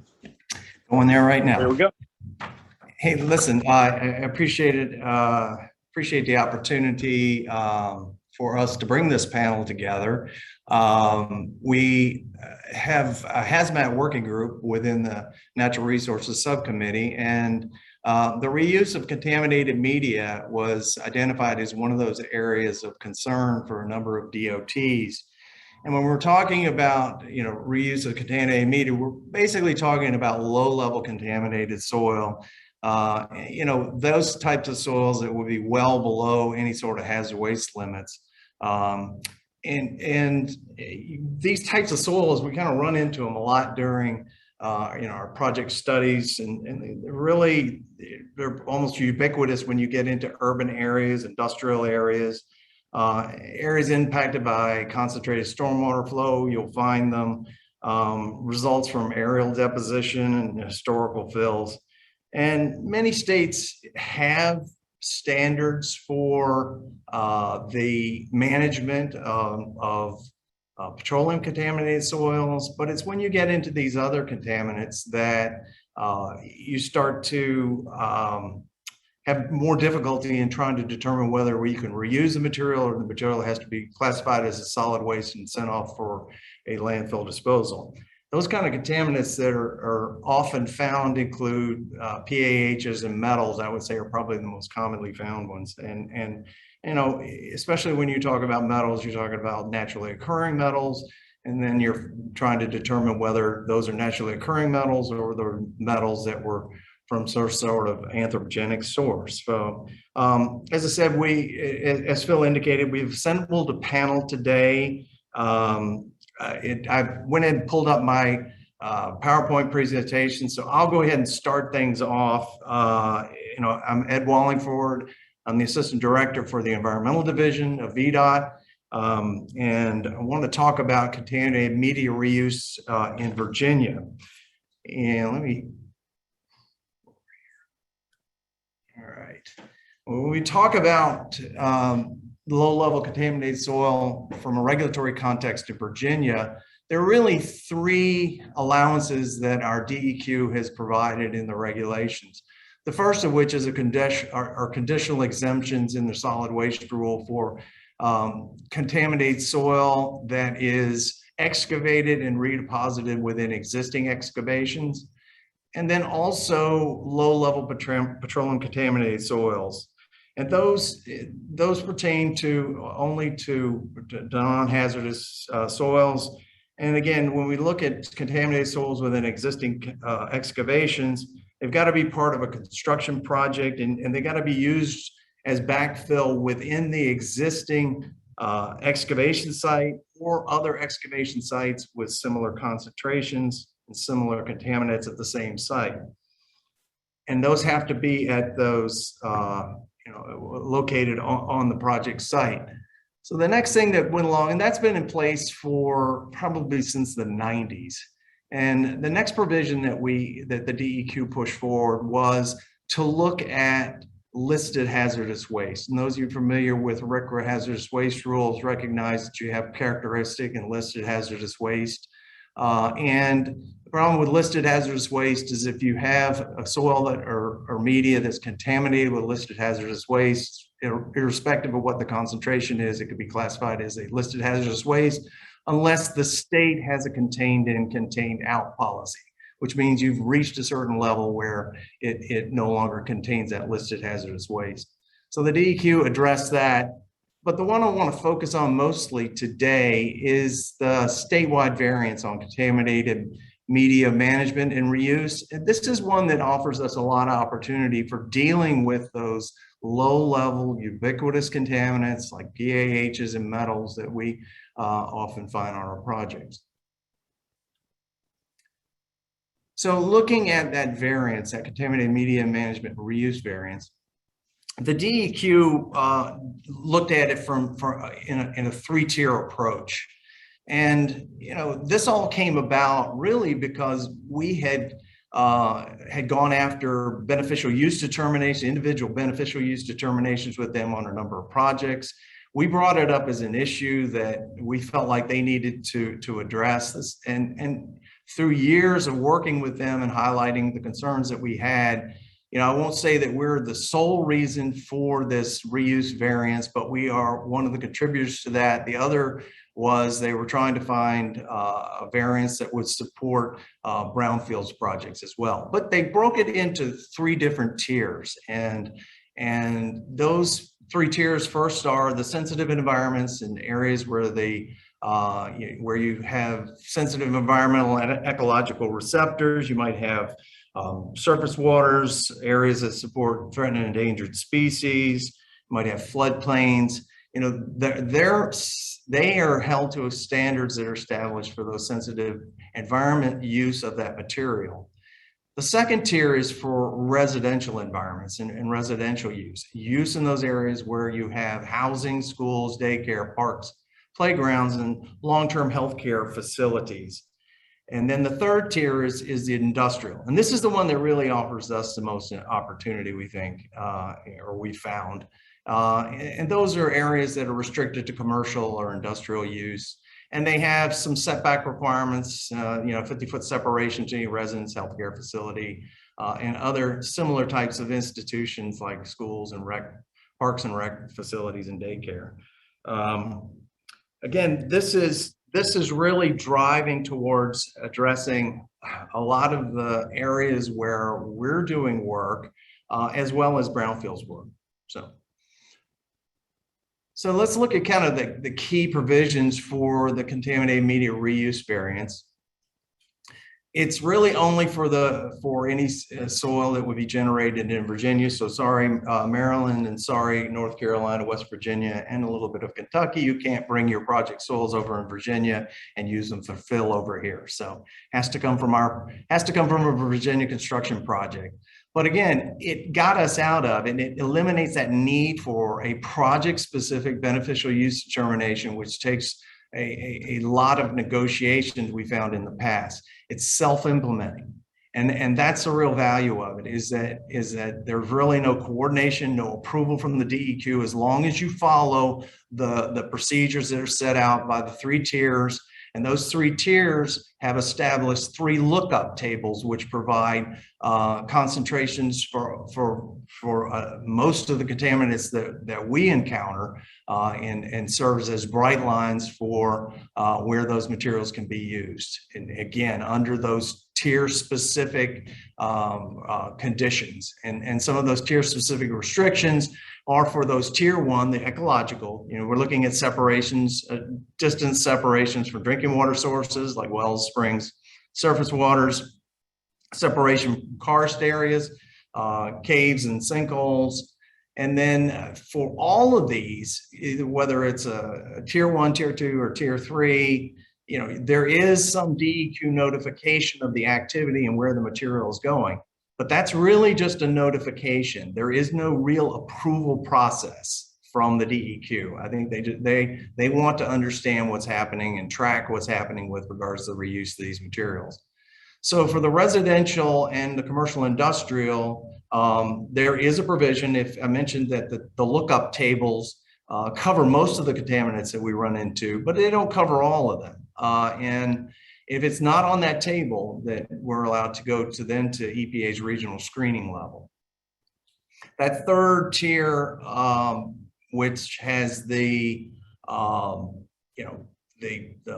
commercial for commercial industrial use, there does have to be a deed restriction put on the property, and it does have some separation requirements from distances from those type of institutions I talked about previously. Now, all of this being said, even if we exceed those levels, it does not eliminate the path for us to engage with the DEQ to determine, to make a beneficial use determination for a specific project. If we perhaps exceed, 1 or more contaminants in the fill material that we're generating. So this is an example of a lookup table. You're looking at a whole list of contaminants. This is just a subset of a table showing some of the metals that are there. You then go over, and for residential lookup, you have to look at two criteria to determine what your levels are going to be. The screening level, and then a soil to groundwater pathway has to be evaluated as well. But again, this is self-implementing. Once you have your data from your site, you're able to go directly to these tables and determine what your use options are. And again, there are 3 different lookup tables. I'm only showing you an example of a residential lookup table. There are those for the ecological risk, and as well as those for commercial or industrial risk. In addition to these lookup tables, there are some provisions for industrial soils that you can use what would be considered background at a receiving site, an offsite receiving site, in case it's not coming back on your project. In lieu of the tables, you can go like to like. In other words, if your receiving facility has higher levels of metal than what you're putting in, but they exceed a table standard, you're able to move that material there. But in order to make that kind of movement of those materials, you do have to do a statistically significant background determination at the receiving facility before you can take those materials that are above these lookup table standards. So kind of taking that, those opportunities, we looked at some project applications, and I've got a couple of examples of where we've used this variance. The first was I-95 Backlick Road. It was an interchange project where we had total petroleum hydrocarbons. We had solvents, and we had PAH's presence in the soil.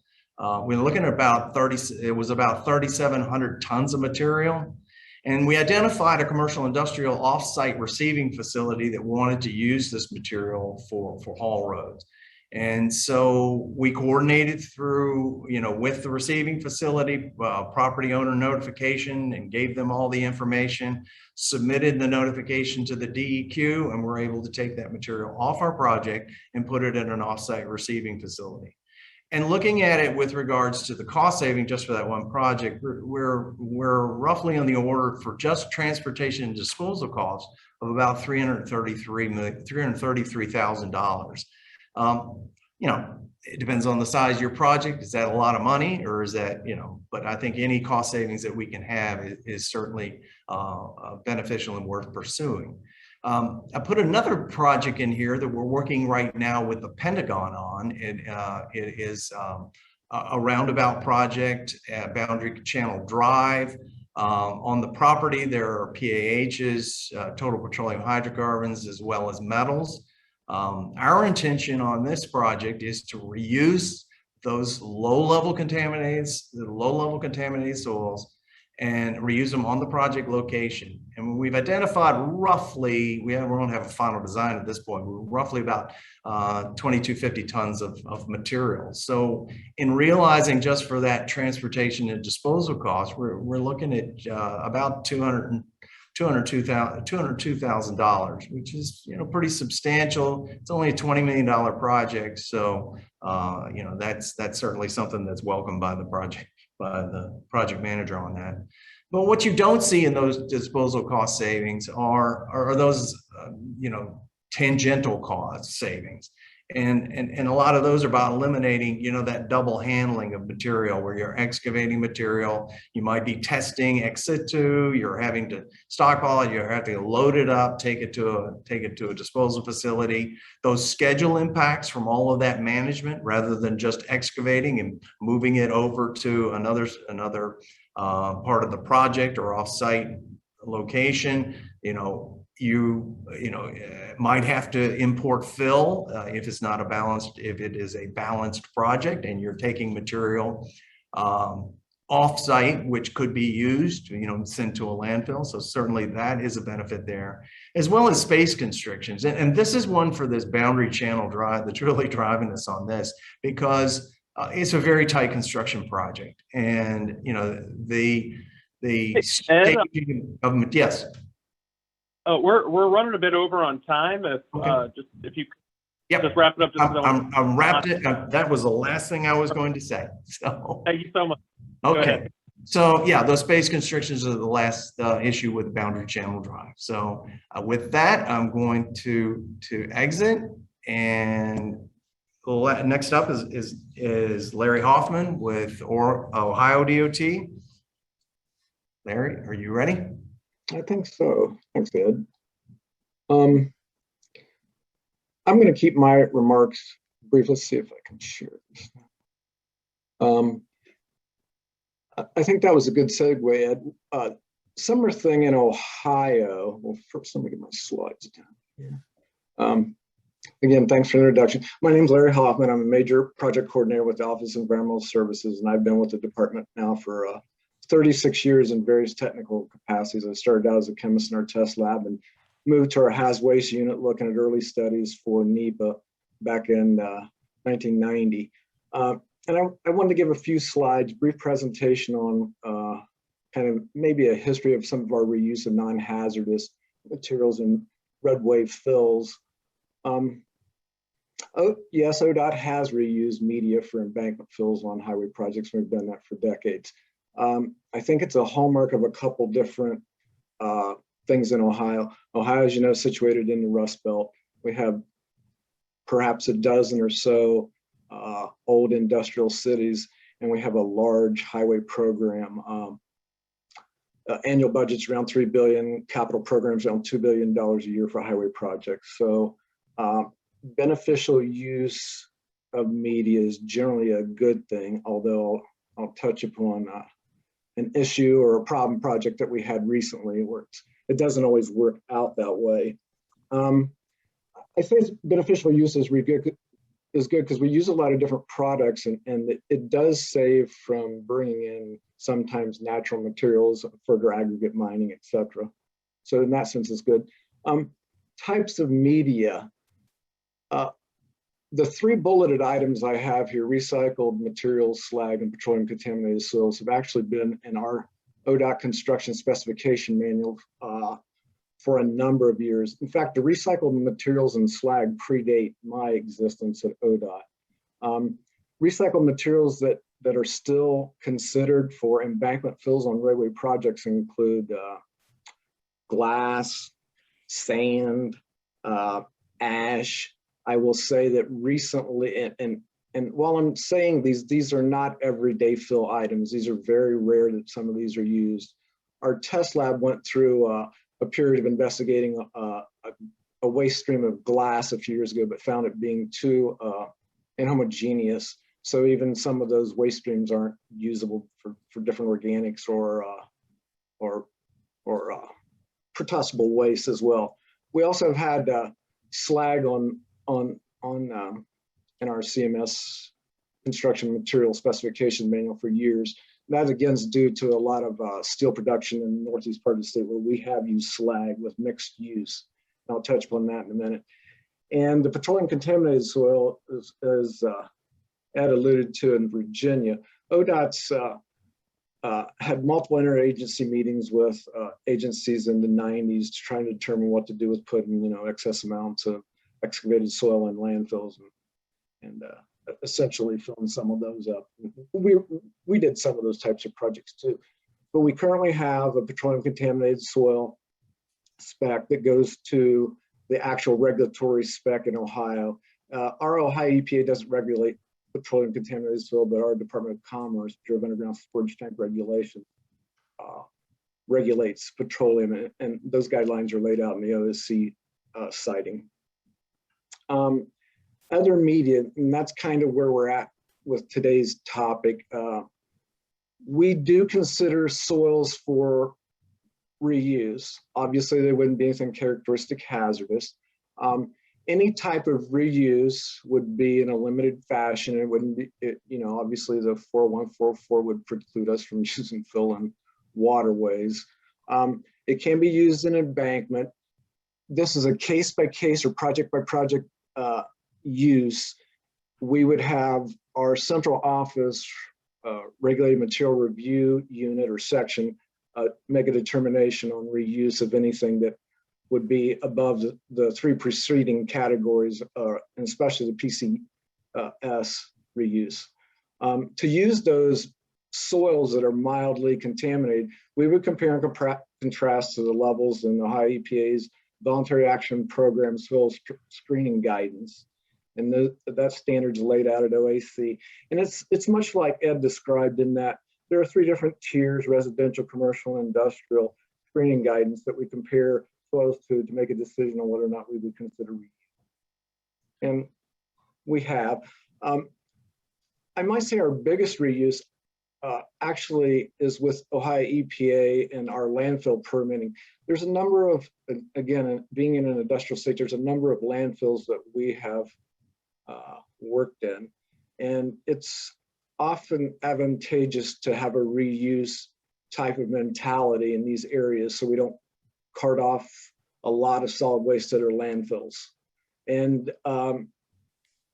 they're been quite accepting on a couple recent projects that have been in construction as well as future ones that's going forward in the reuse. But we don't have as formalized a system as Ed has in Virginia, I must say. And just, this is kind of the last slide I want to leave you with. This is some of the things that went into our roadway context in determining our risk averseness versus risk tolerance. Again, our roadways, especially in our really urban areas, some of the interstates, particularly motor fuel use, hydrocarbon listed there.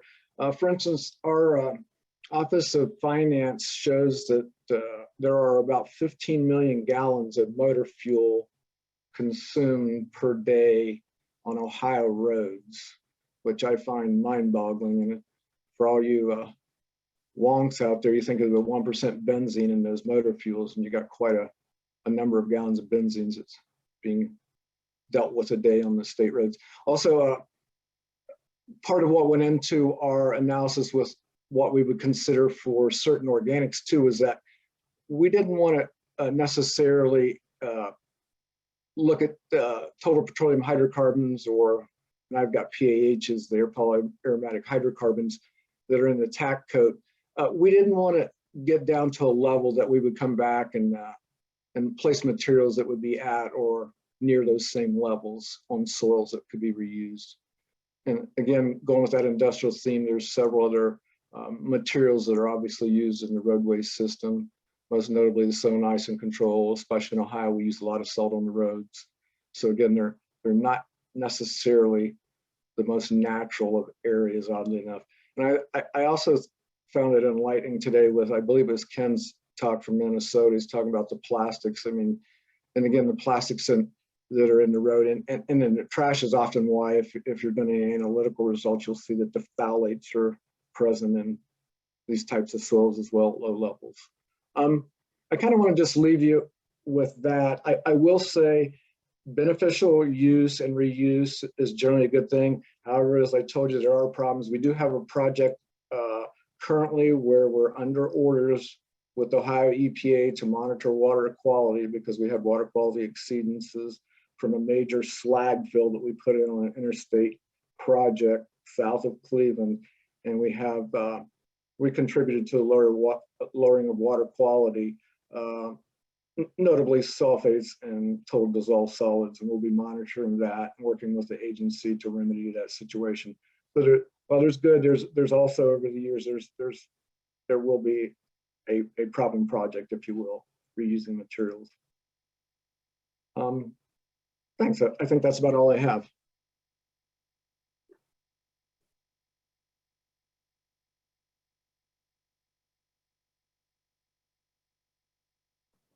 Okay, next up, Sean Rapp with the other ODOT, Oregon DOT. Sean, you jump in there.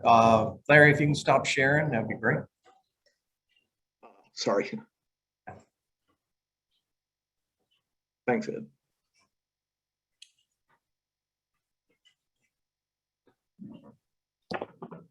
Okay, is that visible?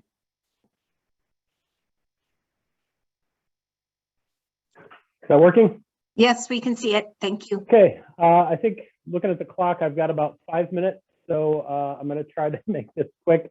One thing I did want to point out is I've got my my email address on this cover slide in the event that anyone wants to email questions or get a phone number to have a conversation about some of this stuff. Because one of the things that is very different in, yes? Sorry, I'm just letting you know, you can take us up till 3:20 or even extra if you need. So feel free to take a full 10 or 12 minutes or so. Okay, sounds good. I don't know that I'll need 12, but yeah, thanks for that. One of the things that's very different about this whole discussion in Oregon is unlike Virginia and Ohio DOTs, Oregon's Department of Environmental Quality, DEQ, does not have established tiers of reuse or any of that sort of kind of process or program to reuse lightly contaminated soils or materials beyond a small handful, asphalt grindings, crushed concrete, things like that. And so when it comes to soil, it's pretty much left to the generator to figure out how it's going to work for them. So the regulatory framework that we kind of started with, ODOT specs, construction specs under the waste management section, state that clean fill, as defined by Oregon rules, is made the property of the contractor at the point of generation. So that has been in our specification books for decades, I think. But up until about 2014, nobody, I don't think, really gave it too much thought. It was, I think, as is not uncommon for folks to, if you can't see something or smell something, or if it's not filled with litter, it's generally considered clean fill broadly. But in 2014, we had two things happen. One was that the Oregon DEQ came out with a clean fill. IMD stands for Internal Management Directive. It's kind of like a guidance. And for the first time in 2014, it established statewide screening levels for what, in support of the rules, to define what clean fill actually was. It had screening levels for a couple dozen metals and essentially every contaminant that was established in ecological or human health risk assessment guidance within the state. And as part of that, to prevent ODOT from giving away or making fill material property of the generators, ODOT established a directive statewide that basically, in a nutshell, stated that all shoulder soils or all excess fill was considered to be contaminated unless shown otherwise. So it forced project managers into a sample and evaluate on a project by project basis, which became onerous very quickly. The other part of that regulatory framework, as I think Ed mentioned, clean fill was decided or initiated. Those screening levels were initiated within DEQ based on a discussion of what background concentrations of metals are. And DEQ went through a statewide evaluation in 2013 and published a guidance on, that established what the background concentrations of, I think, 23 metals are across the state. And the problem with that is that those are based on Oregon geology, which is relatively complex. And I believe there's 13 or 14 different physiographic provinces that have different geologies, which means we have 13 or 14 different concentrations of background concentrations of lead or antimony or selenium across the state. And those do not resolve well with regions, with ODOT's 5 regions. So to go really quickly, we basically had to go across, approach this at a statewide evaluation as best we could with limited funding. We did our first round of that in 2015. We had to coordinate those efforts or the results of those efforts and discussions with Oregon DEQ that involved things like identifying what contaminant variables were traffic related, which were land use, historical land use issues, and try to winnow the exhaustive list of contaminant possibilities down to what was essentially not only pervasive, but traffic related. From there, we had to develop a sample and analysis plan to fill data gaps and establish how we're going to do a very robust multivariate statistical evaluation that looked at not only our contaminants, concentrations that had been selected, but also we looked at what those concentrations, how they varied with distance from edge of pavement and at depths of 6-foot intervals down to about 1.5 feet. So we had to, in 2017, we did a second statewide evaluation, basically filling in data gaps that we could to see if any of those regions had areas where shoulder soil statistically met clean fill. So we didn't have to worry about it unless there was some historical property use adjacent to a state highway that might cause a problem, say a manufacturing facility or maybe a fertilizer or pesticide distribution facility, something like that. And then after that, we had to negotiate what our options were. We had to propose optional reuses based on the results of those studies, and those varied. Those were controlled essentially by the physiographic provinces as opposed to the regions. So instead of having 5 ODOT regions, we had 13 or 14 physiographic provinces that had slightly different reuse options laid out. And then the possibly bigger lift was implementing that within DEQ. So the whole process that DEQ approaches this is as a generator or contractor generating excess soil on a particular project. These the internal management directive was not drafted to address either a statewide, another agency or municipality, or what usually happens is these materials are sampled before they're excavated. And so that causes a little bit of confusion as to how the material is going to be excavated. You know, if we find that the shallowest soils have relatively higher concentrations of lead, for example, but a project that's going through that area is going to be excavated down to 3 feet below grade, you know, does that surface material need to be segregated? Are we treating some of these projects now like cleanup projects, or how do we address how we're going to manage that, or even whether or not the material is clean? It starts to get some difficult questions begin to get posed. So the other issue is the new BUD approach for both DEQ and ODOT was normally a beneficial use determination is for a single waste stream out of a either a facility or a contaminant, contaminated material at a cleanup site, or a waste stream such as maybe spent glass grit or casting sand, something like that. But this was this approach made ODOT the generator, and the source was actually shoulder soil across the entire state. So there was a lot of interagency issues that had to be worked out, not only with the regulatory agency of DEQ, but some of our reuse options include mine reclamation fill that had to go through DOGAMI, which is our Oregon mines and geology and mines, excuse me. And some of the soils in, say, Eastern Oregon are overly rich in selenium.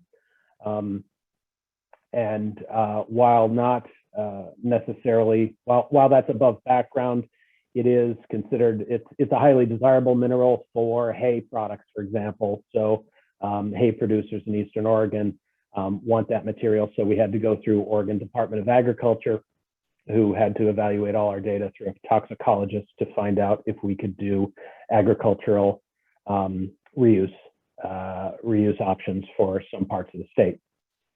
And the other thing that we had to deal with was that the clean fill guidance, it's in quotes, is vague. There is no direction on how to do a clean fill determination. It just says that one must be done. So it's left to the generator to establish what that is going to look like. So to wrap up, we got our statewide beneficial use determination finalized in 2018. So that was about a 4 to 5 year process of evaluations, negotiations, and data analysis. And then a list of our major internal considerations for how we implement this internally. We had to come up with a new way to document how we were collecting samples and making decisions.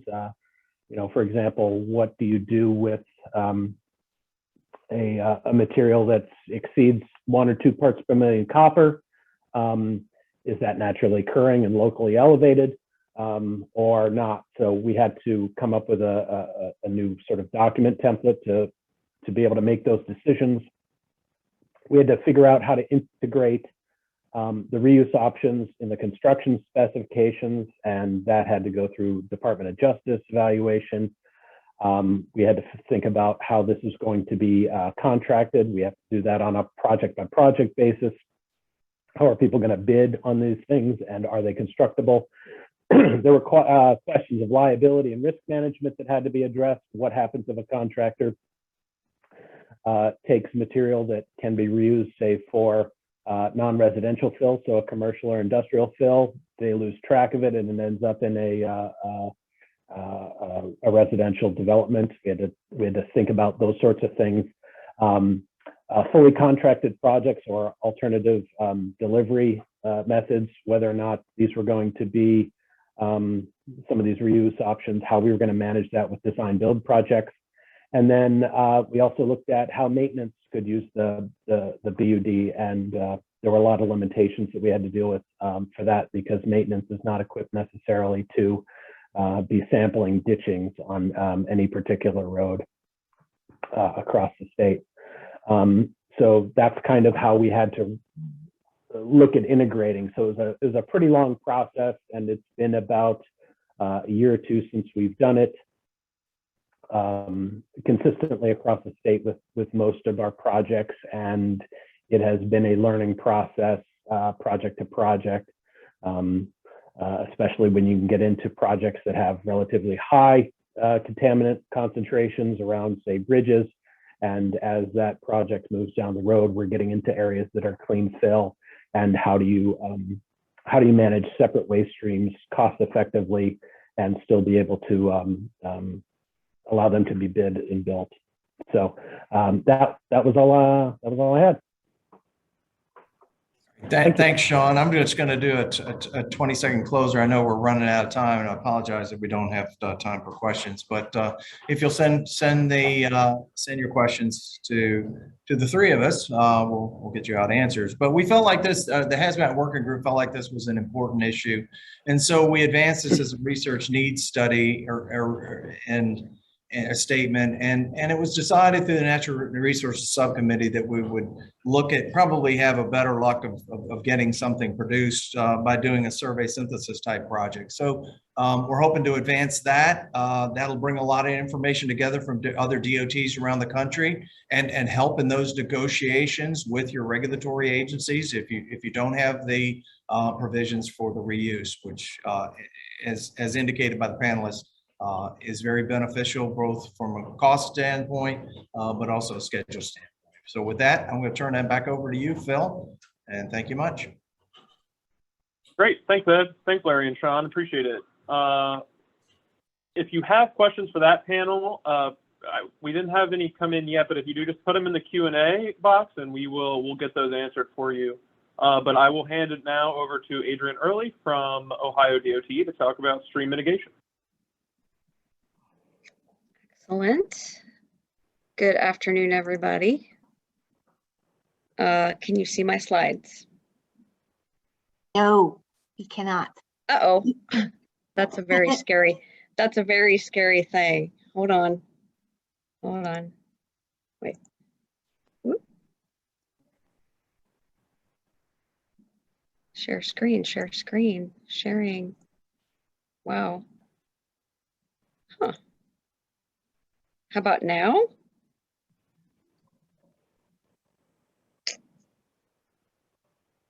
I'm not seeing them, but I can pull them up on my.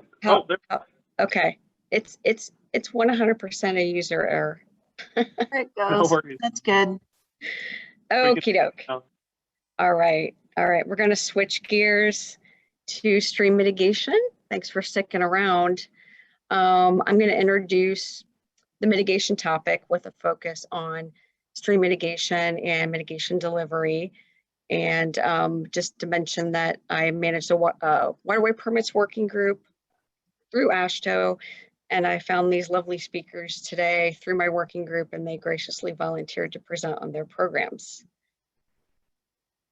Okay, so streams across the country, lots of variability, lots of landscapes. Of course, I'm not presenting on Ohio today, but I needed to show a photo of our state, or my state. It's a very wet state, lots of streams and rivers. Moving on to a more arid part of the country in Texas. So this is a stream in West Texas. I made sure I got that. I picked all the beautiful photos from Google for each state that's presenting today. As you know, not all streams are beautiful, but I made sure to select ones from the internet that are. So Wisconsin, pretty wet as well. Utah, this is a mountain photo, I believe, and then followed by this gorgeous picture from California in a more mountainous area. So just wanted to showcase the variability of geology, hydrology, stream size across the country. And that's the natural variability. Of course, we have unnatural variability like regulatory requirements and how they function across the country, and essentially the variability between states and state environmental protection agencies along with core districts. So that plays into a lot of our mitigation requirements. So some of the things that that are considered when we have to mitigate for our roadway projects, and these are some of the items that the speakers will cover. Well, I guess not so much hitting on the regulatory requirements, but that's a huge thing. And like I said, the variability across the country, what types of streams you have in your state, guidance requirements, state requirements. Cost is huge. Of course, there's a direct relationship between how much you have to mitigate and the cost, how much your budget allows for mitigation. And schedule, clearly important. If you have a rapid schedule, it might be difficult to do a permitting responsible type mitigation project.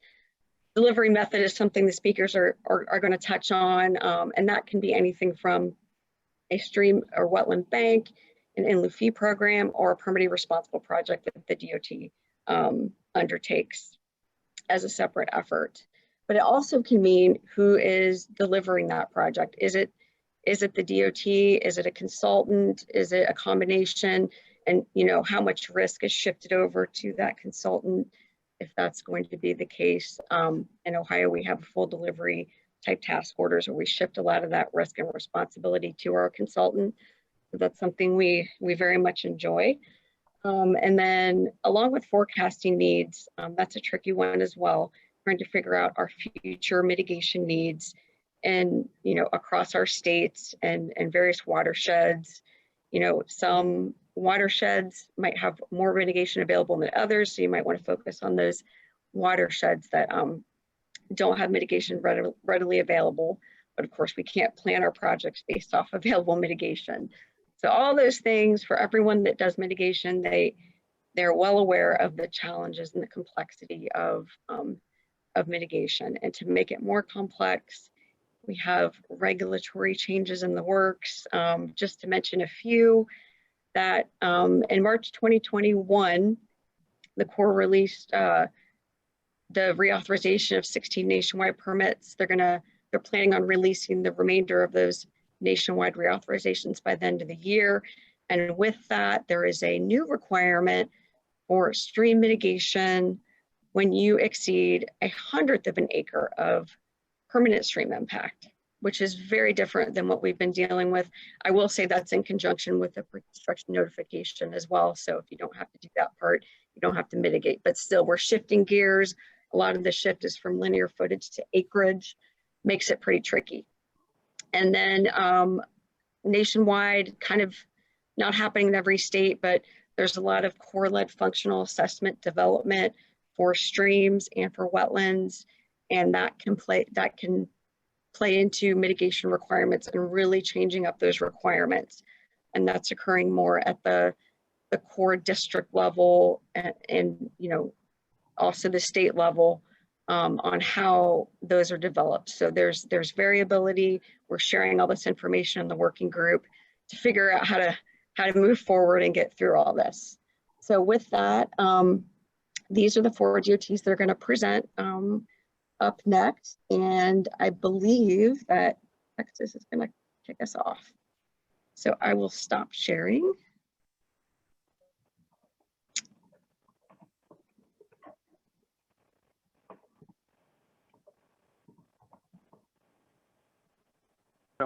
Mario, I think we're going to start you cut off a little bit, but go ahead. All right. Can you hear me? Just want to make sure before I get started. Yep, can hear you You're loud good and to go. clear. Awesome. All right. Good. All right. How's it going, everybody? My name is Mario Mata Jr. I work with the Texas Department of Transportation, Environmental Affairs. I work alongside Susan Sheffield and Michelle Wilkins. We're the best water team in all of Texas, in all the country, as they say. And we work for Clover Clemens. She is our interim section director. So we handle all 254 counties in Texas. It's a very big state. We have four different core districts we deal with. Albuquerque out west, Tulsa for our northern portion. The Fort Worth district covers a majority of our state. And then along the coast is the Galveston core district. So big state, a lot of roads, a lot of projects, a lot of problems. But amongst the three of ourselves, Susan Sheffield, Michelle Wilkins, and myself, we handle all of the problems. You know, it's kind of one by one, and we get it done. All right. With that said, I'll go ahead and get started. My presentation is going to be on TxDOT's two-step with mitigation, kind of going on with Texas, like, hey, we like to dance and we'll keep it country.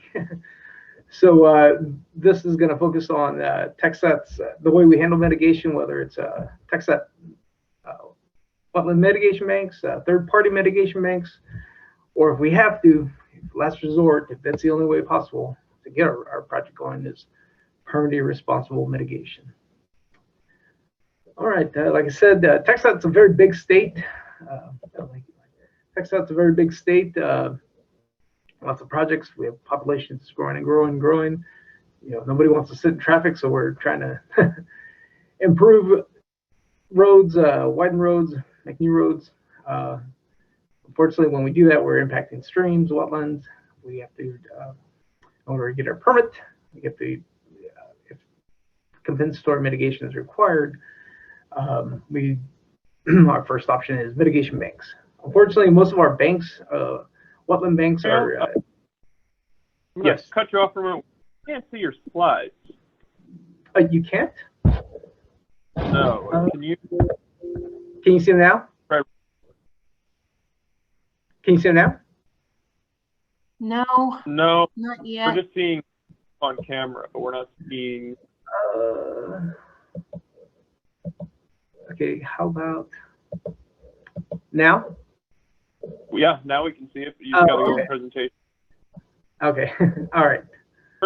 No worries at all. Thank you. Sorry about that. Okay, all right. Yeah, sorry about that. That's it. Okay, all right. Well, we didn't get too far. We're only on the second slide. Like I said, TxDOT's a big state. We have lots of roads, population's growing. So when mitigation is required, we always, first option is always mitigation banks. Unfortunately, being such a large state, wetland mitigation banks, if it's in East Texas, no problem. There's plenty of mitigation banks to choose from. Same goes for stream mitigation if that's required. Primarily in East Texas, somewhere around the Houston area, but further, if we go along I-35, which is our north to south corridor here in Texas, anything west of that, that's where we start running into trouble. So first option is always mitigation banks, and if need be, it's permanently responsible mitigation, which unfortunately we've run into, but as like I said, amongst the three folks on the water team, we can solve that problem. All right, so we have TxDOT has three wetland mitigation banks that were established in the late 90s. Yes, I think the first one came online 1997, I believe. They're still in operation. We have plenty of wetland mitigation credits available at our Anderson tract, which services the majority of our East Texas districts. Our Blue Elbow Mitigation Bank down in our Beaumont district, which is it's the only district in the entire district has their own wetland mitigation bank. Really spoiled, if you could say that. They have tons of credits for freshwater wetland impacts. And then our last mitigation bank would be the Coastal Bottomlands Mitigation Bank, which services the southern portion of our Houston district and a northeastern portion of our Yoakum district along the coast. If we have any projects that are outside of that service area, we always go to our third-party mitigation banks, whether it's for stream credits or wetland credits. And as I said, our last option, if we need to, is permanently responsible mitigation. This is when we work with our district environmental staff, the engineers, designers, that do anything that we can to avoid having to do PRM. We talk about the time and cost and liability associated with PRM, locating the right mitigation land within the same 8-digit HUC, the time to develop a mitigation plan. If we're looking at a standard individual permit, hey, if we redesign, we bring it down to a nationwide 14 with the PCN. It's going to save us tons of time and money. So that's when we start discussing it. If we redesign, how long is that going to take? What's the cost? So time is money. So, but if all else fails and there's no way to get that to avoid mitigation, we go with permanently responsible mitigation.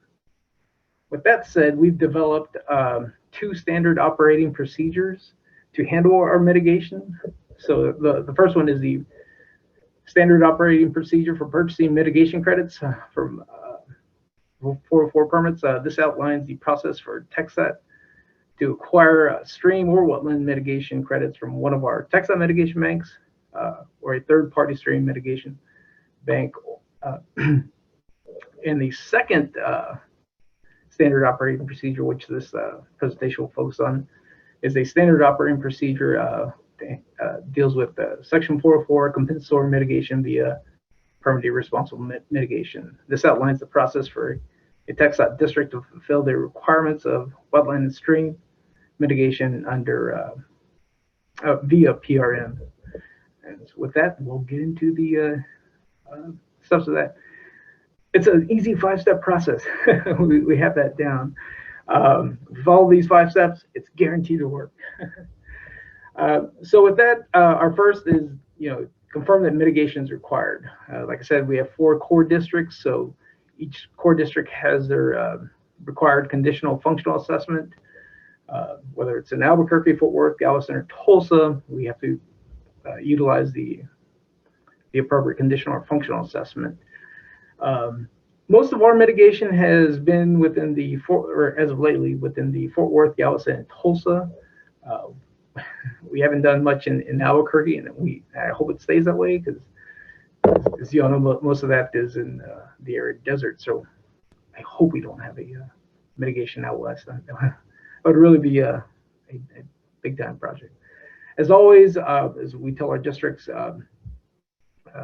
keep your core project manager in the loop, whether it's for your mitigation plan, your permit, especially for PRM, just keep them in the loop so they're not thrown off with any last minute changes or whatever it may be. As long as they're in the loop, they have their beat on the project.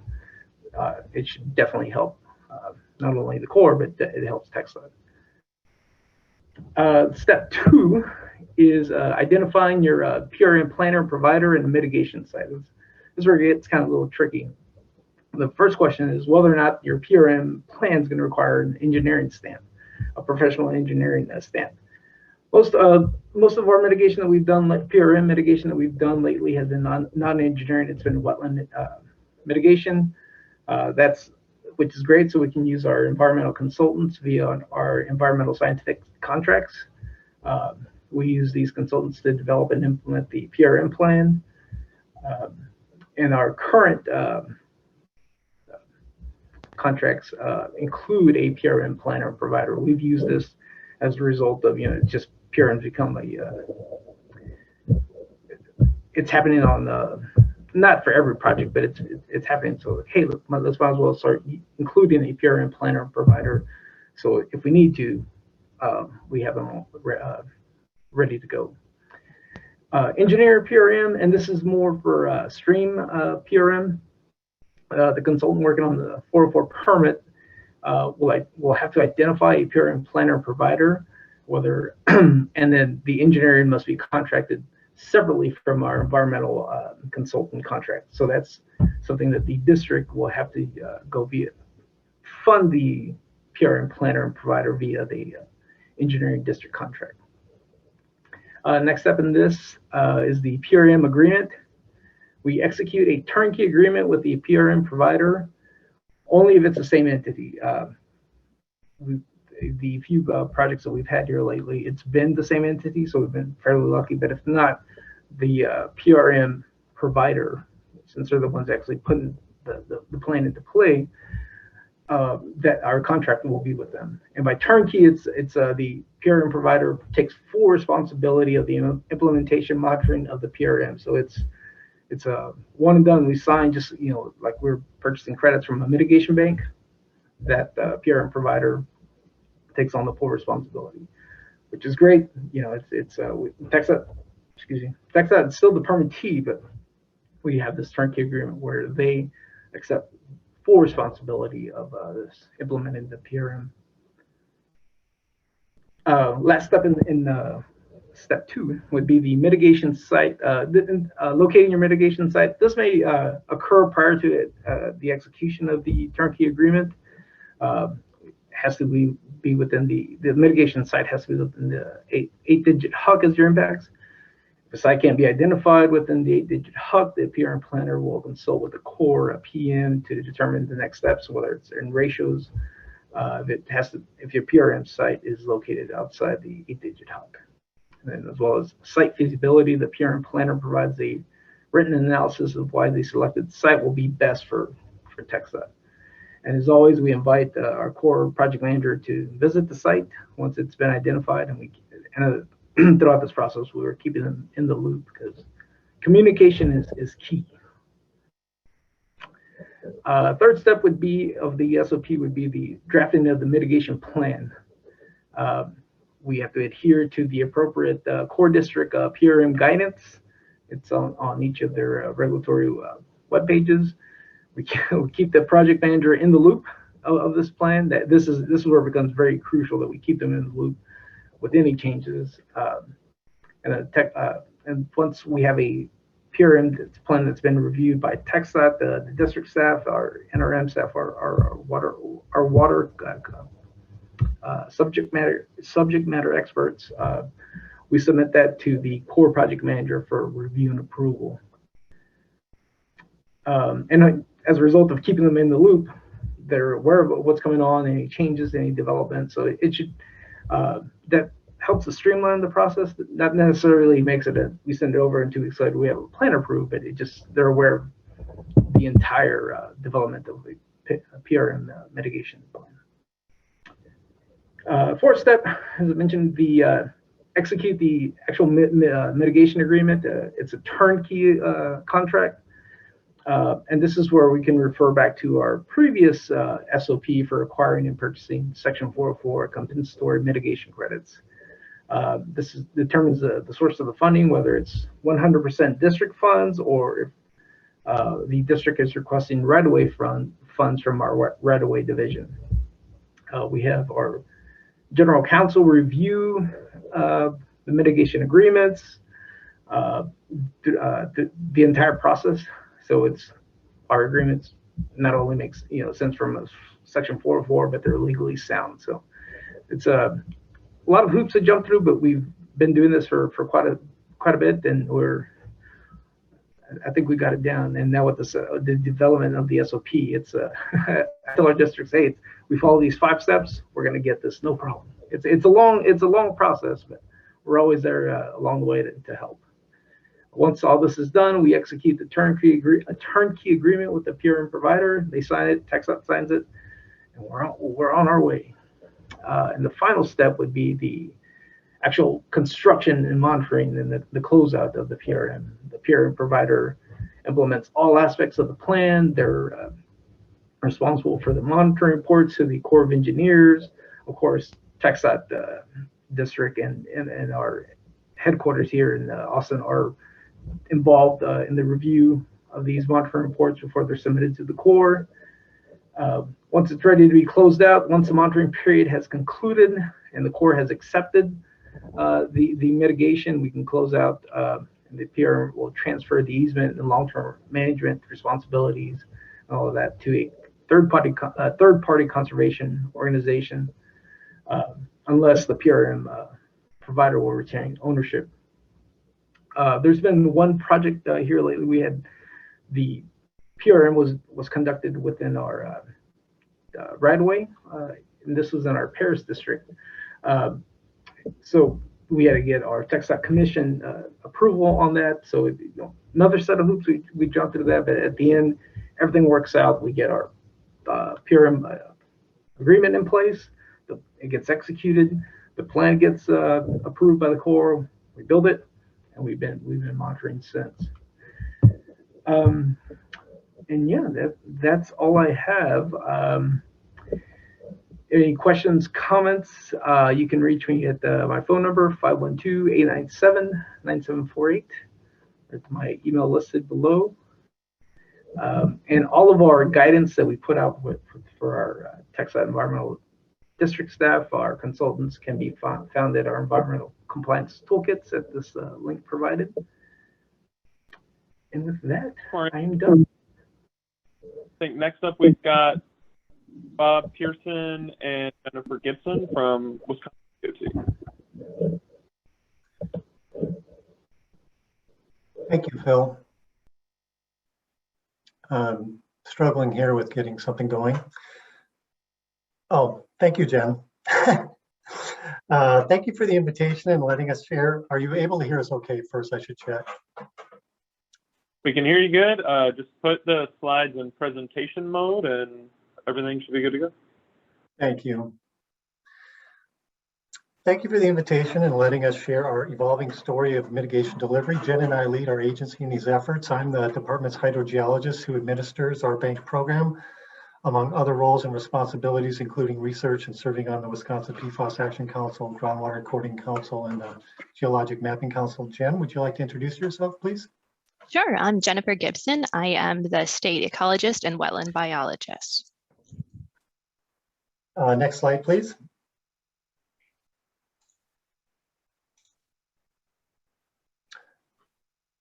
So we'll discuss the following topics. I'll give a quick overview of wetland banking while Jen presents the remaining information. We talk and click fast, so phones down and buckle up. Next slide, please. This is our wetland bank system in a nutshell. Skim the slide while I provide some context. First, our regulatory sandbox includes the EPA Region 5, and the Army Corps St. Paul District. Wisconsin DNR, the Natural Resources, has EPA delegated authority to administer its own water programs. And there are 11 federally organized tribes in Wisconsin. 3 have EPA TOS authority for water quality cert. Note, DOT and DNR have a long-standing and unique interagency cooperative agreement, including how we coordinate mitigation. We mitigate for all wetlands, state and federal. Our state has a mixed bag geology and is the crossroads of 2 regional floristic provinces, the Northern Forest and Southern Prairie. It's also bisected by 2 hydrologic regions, the Great Lake Basin and the Upper Mississippi River Basin. We have distinct land use areas, urban centers, and microclimates, which is why a one-size-fits-all site design and construction and restoration will not work. About 50% of our natural wetlands are gone. About 15% of Wisconsin is currently wetlands.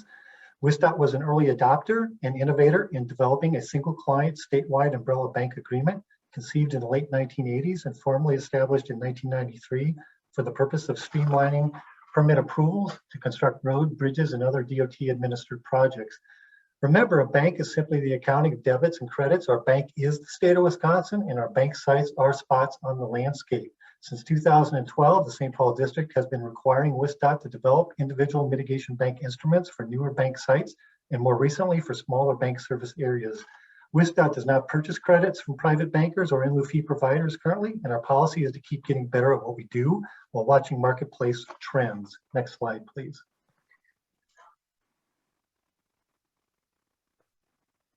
So this is just showing you again our bank service areas, and right-hand side of the page is showing you our 8 wetland type categories and the incentive of if we can do in-kind, in-basin, in floristic province replacement, we get a better ratio.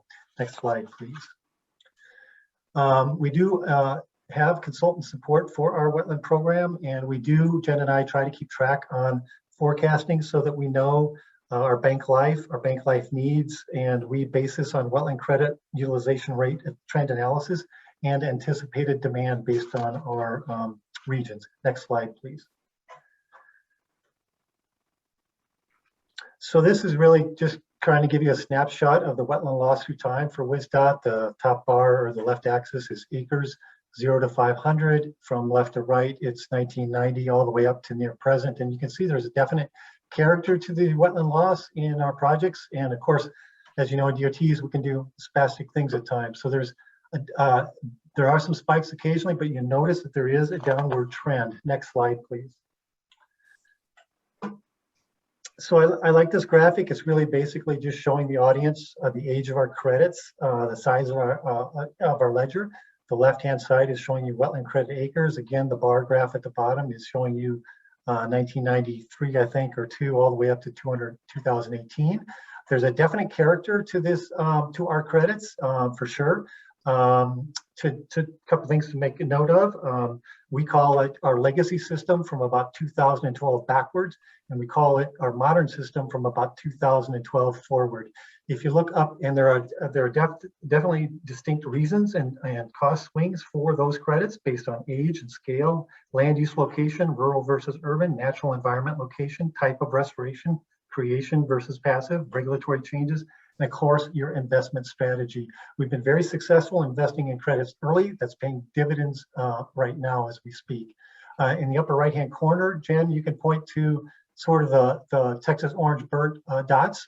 We are a permittee responsible mitigation entity as well. And the box on the left is just simply showing you that we do and are working on a system-wide management plan, as well as tightening up our site-specific management plans. And in that box, you'll notice that we have a total number of sites where they are in terms of ownership. The DOT owns most of our sites. Some of our sites have been transferred to the Department of Natural Resources, some to municipalities and other ownerships. Next slide, please. So this is really just showing you that we do generate an annual compliance report every year to protect our investment. We also do it to fulfill our bank agreement obligation to the U.S. EPA, Army Corps, FHWA, U.S. Fish and Wildlife Service, and the DNR. And also we were assisted Army Corps early on in trying to help them develop their rivet system. A couple key points in closing is our banks have been successful achieving the objective, but we do have hiccups for sure, okay? In closing, the key is your approach to mitigation should be flexible, adaptive, and responsive to complex nature and hydrologic systems, and avoid fragment management, including ecological and organizational. Remember to think big, act fast, start small, avoid perfection paralysis, be a problem solver, not a problem maker. Jen, you're on. Thanks, Bob. I'm going to share a brief overview of WSDOT's stream mitigation efforts. Up until recently, the Army Corps of Engineers St. Paul District did not require formal stream mitigation. As such, WSDOT did not have a formal stream mitigation bank program. That's not to say we haven't done stream restoration projects. We've completed at least 30 independent stream projects across Wisconsin. These projects are depicted by the pink squares on the map. Some of these projects generated credits and had monitoring requirements. Others were simply just a condition of the 404 permit with no monitoring component. We've also integrated stream restoration into some of our wetland banks and permittee responsible sites.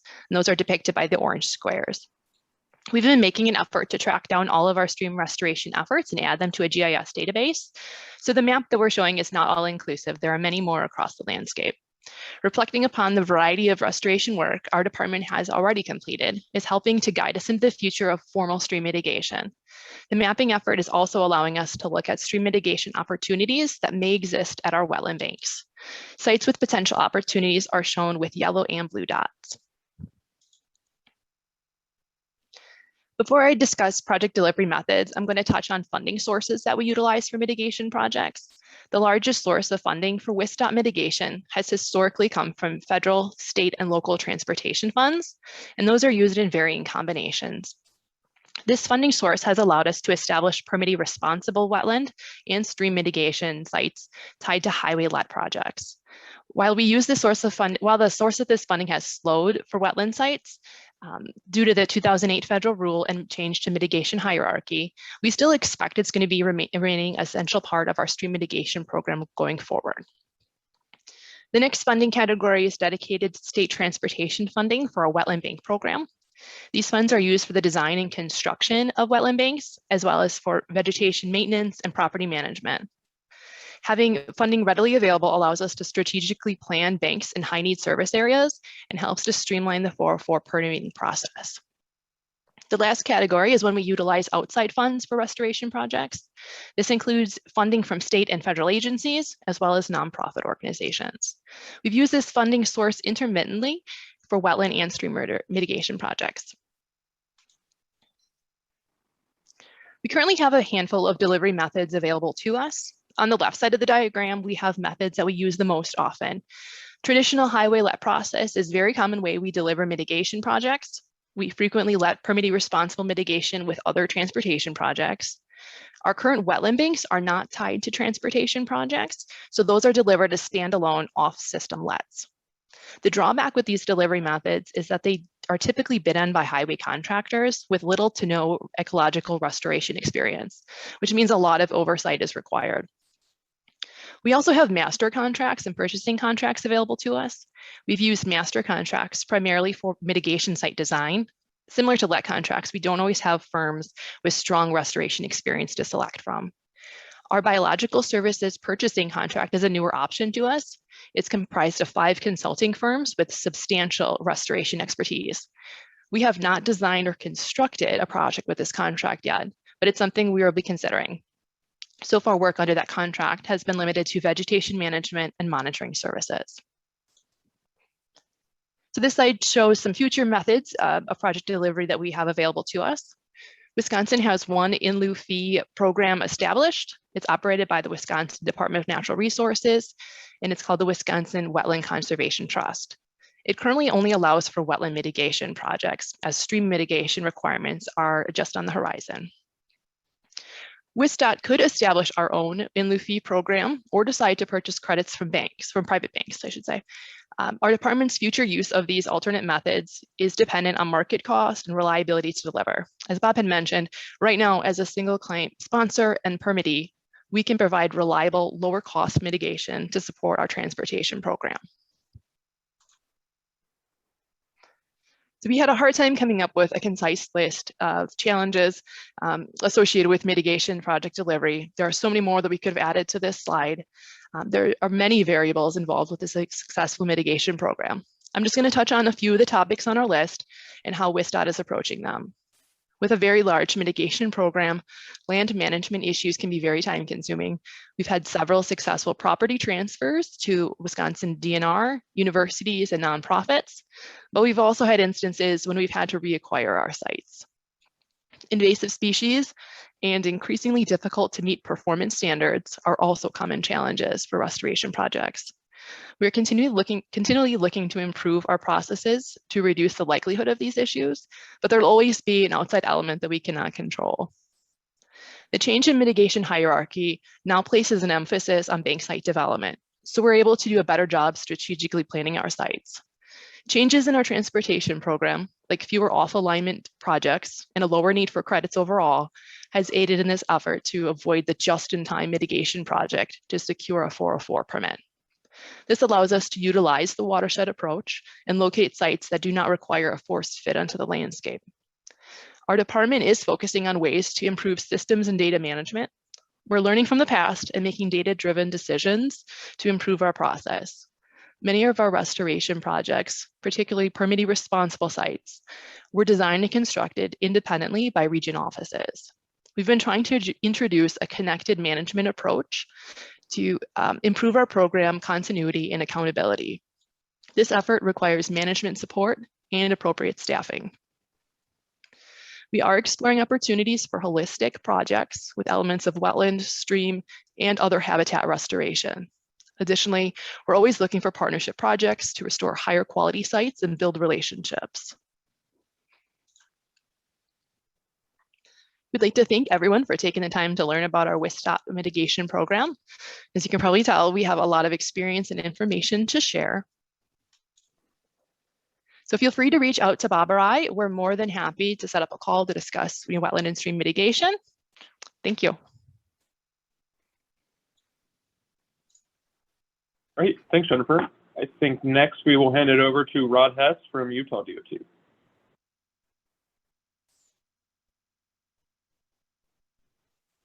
Just a sec. Okay, here we go.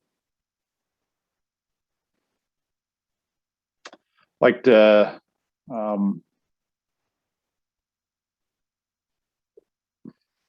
just excited to share a little bit about how the Utah Department of Transportation provides compensatory mitigation for its projects. My name is Rod Hess. I work in the UDOT Environmental Services section, and like hey Rod, we your slide, but it's not in presentation mode. Can you go into presentation mode for us by chance? That's weird. It's taken me to a different screen. Hold up. Okay.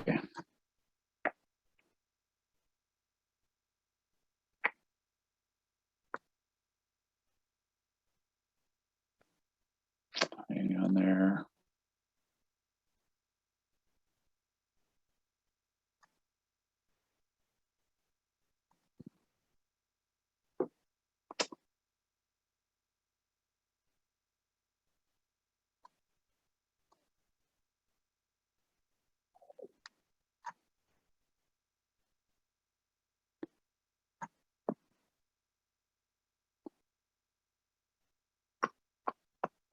I don't know why it's doing that.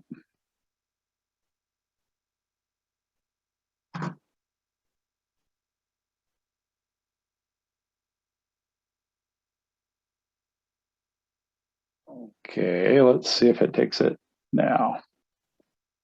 No, it looks like it's sharing my other screen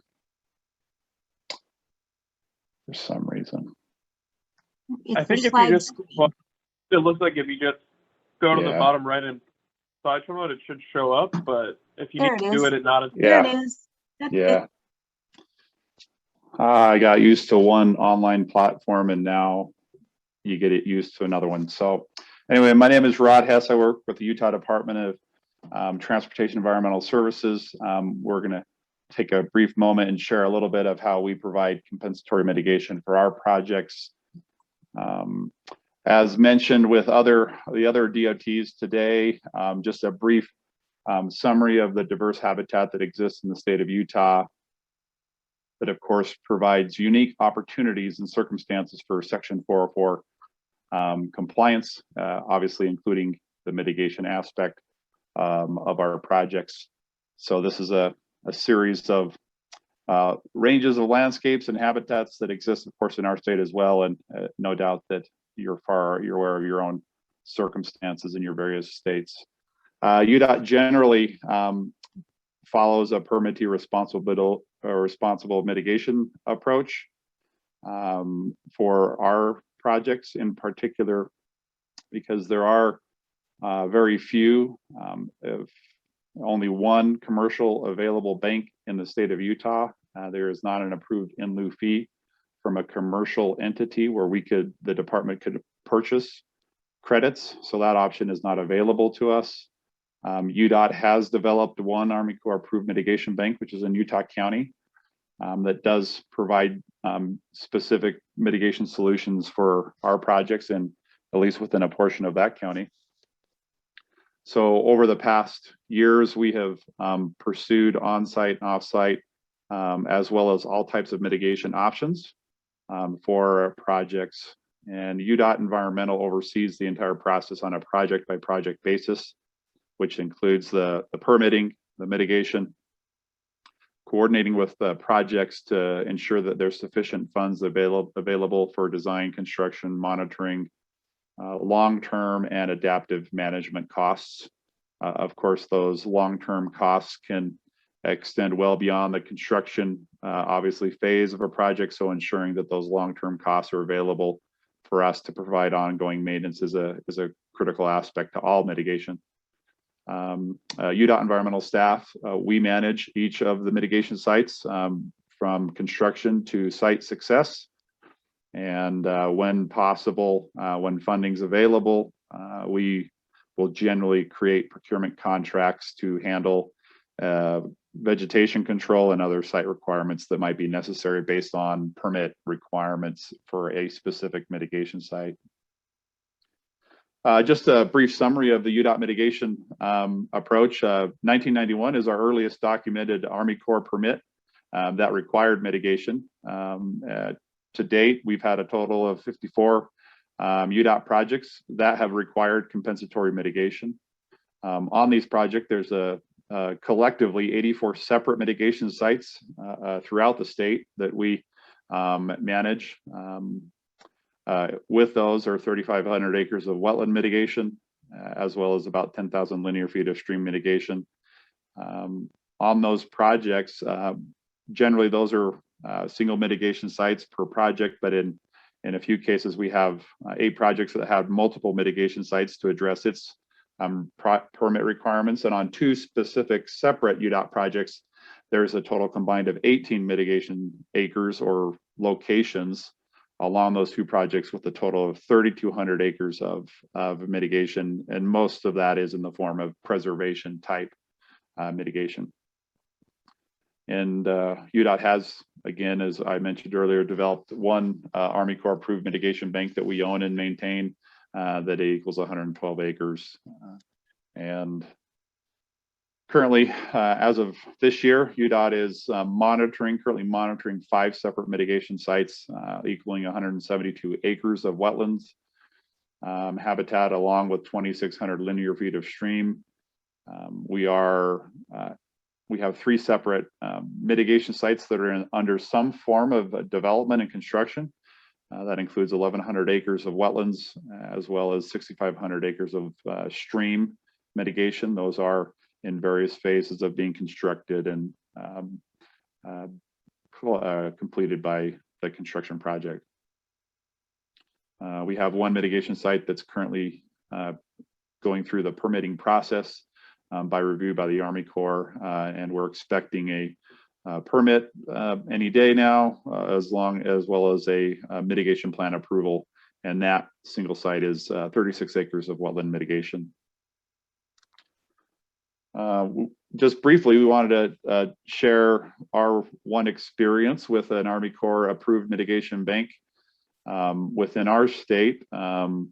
This was a result of planning and a confluence of many different factors. Early in the 2000s, around 2005, the department learned that 3 separate large highway projects would be occurring in the same county, all within a 2 to 3 year time frame. You can see somewhere between 2009 and 2012, these projects were constructed or planned to be constructed. And so beginning in 2005, up to that point, the department needed to make a decision on how we might best provide mitigation for these specific projects, not to mention provide an improved investment for the mitigation itself, as well as future potential mitigation for the department. These 3 projects that were planned, permitted all close to within the same time frame, and constructed all similarly in the same 2-3 years, were planned to have about 50 acres of wetland mitigation, all within the northern area of Utah County. So based on those factors, this was the first time the department took an approach to a mitigation bank. So this was our first foray into mitigation banking, and we've learned a lot. And part of that is going through some experiences here. But We began the mitigation banking instrument process in 2007 and completed that in July of 2009. This mitigation banking instrument followed the 2008 final mitigation rule. And some of the aspects of our site, it's the sole source bank, so it is only available again for federal highway or UDOT projects. The image on the right highlights the bank site in yellow, as well as the geographic service area highlighted in red, and 3 of the portion, 8-digit HUC portions that were part of that geographic service area. That service area is 760 square miles. Again, it includes parts or portions of 3 separate 8-digit HUCs that surround Utah Lake. And again, of consequence for the department is that those credits are only available for UDOT federal highway projects occurring within that service area. The site itself is 112 acres. Of those 112 acres, about 40 acres of existing wetlands were found. And through preservation and enhancement, we were able to establish some credits. But most of the bank credits were developed through grading and excavation on the count of 70 acres to establish new wetlands. And of course, we incorporated some upland buffers and upland habitat areas within the site. So taking the total acres of 112 acres plus that various habitat types within those 112 acres, and then using the UDOT wetland functional assessment method, we were able to determine that a total of approximately 76 credits were available for use by the department on this site within the geographic service area. And to date, the department has used 51 of those credits for mitigation on those previous projects, 3 of those we mentioned. And that leaves 24 credits remaining. To date, as of this summer, UDOT has submitted our monitoring report requesting the Army Corps approval for the final release of bank credits, as well as escrow amount. I guess the question of cost is the reality of everything that we do, and this mitigation bank costs the department about $15 million. It includes costs from the initial mitigation banking instrument development, as well as the site design.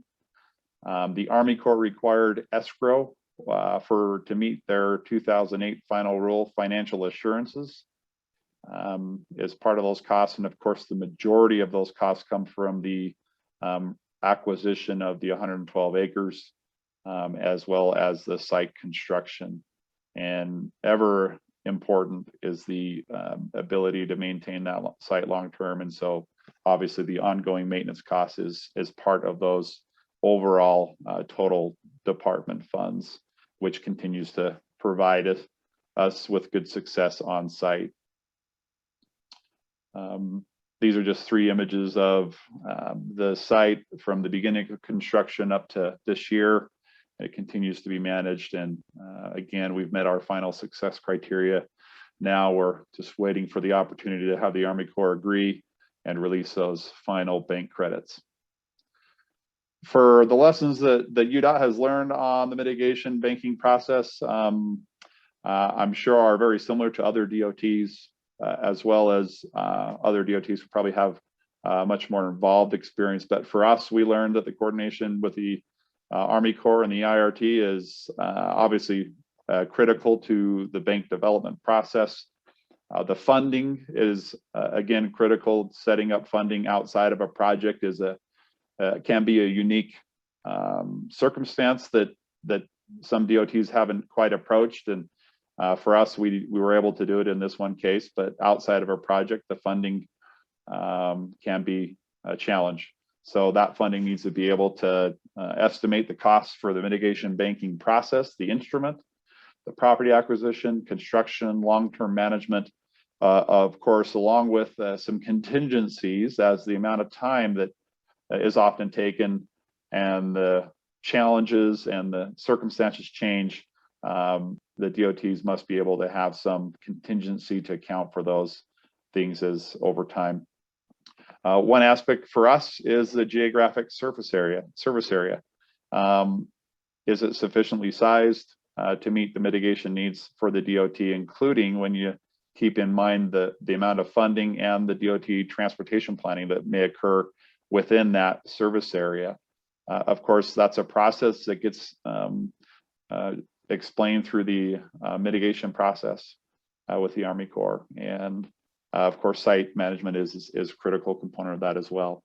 So this is a little bit about how we go ahead and meet our mitigation needs. Like anything else, things evolve and we're getting better at what we do and still have a long way to go. But thank you for your time.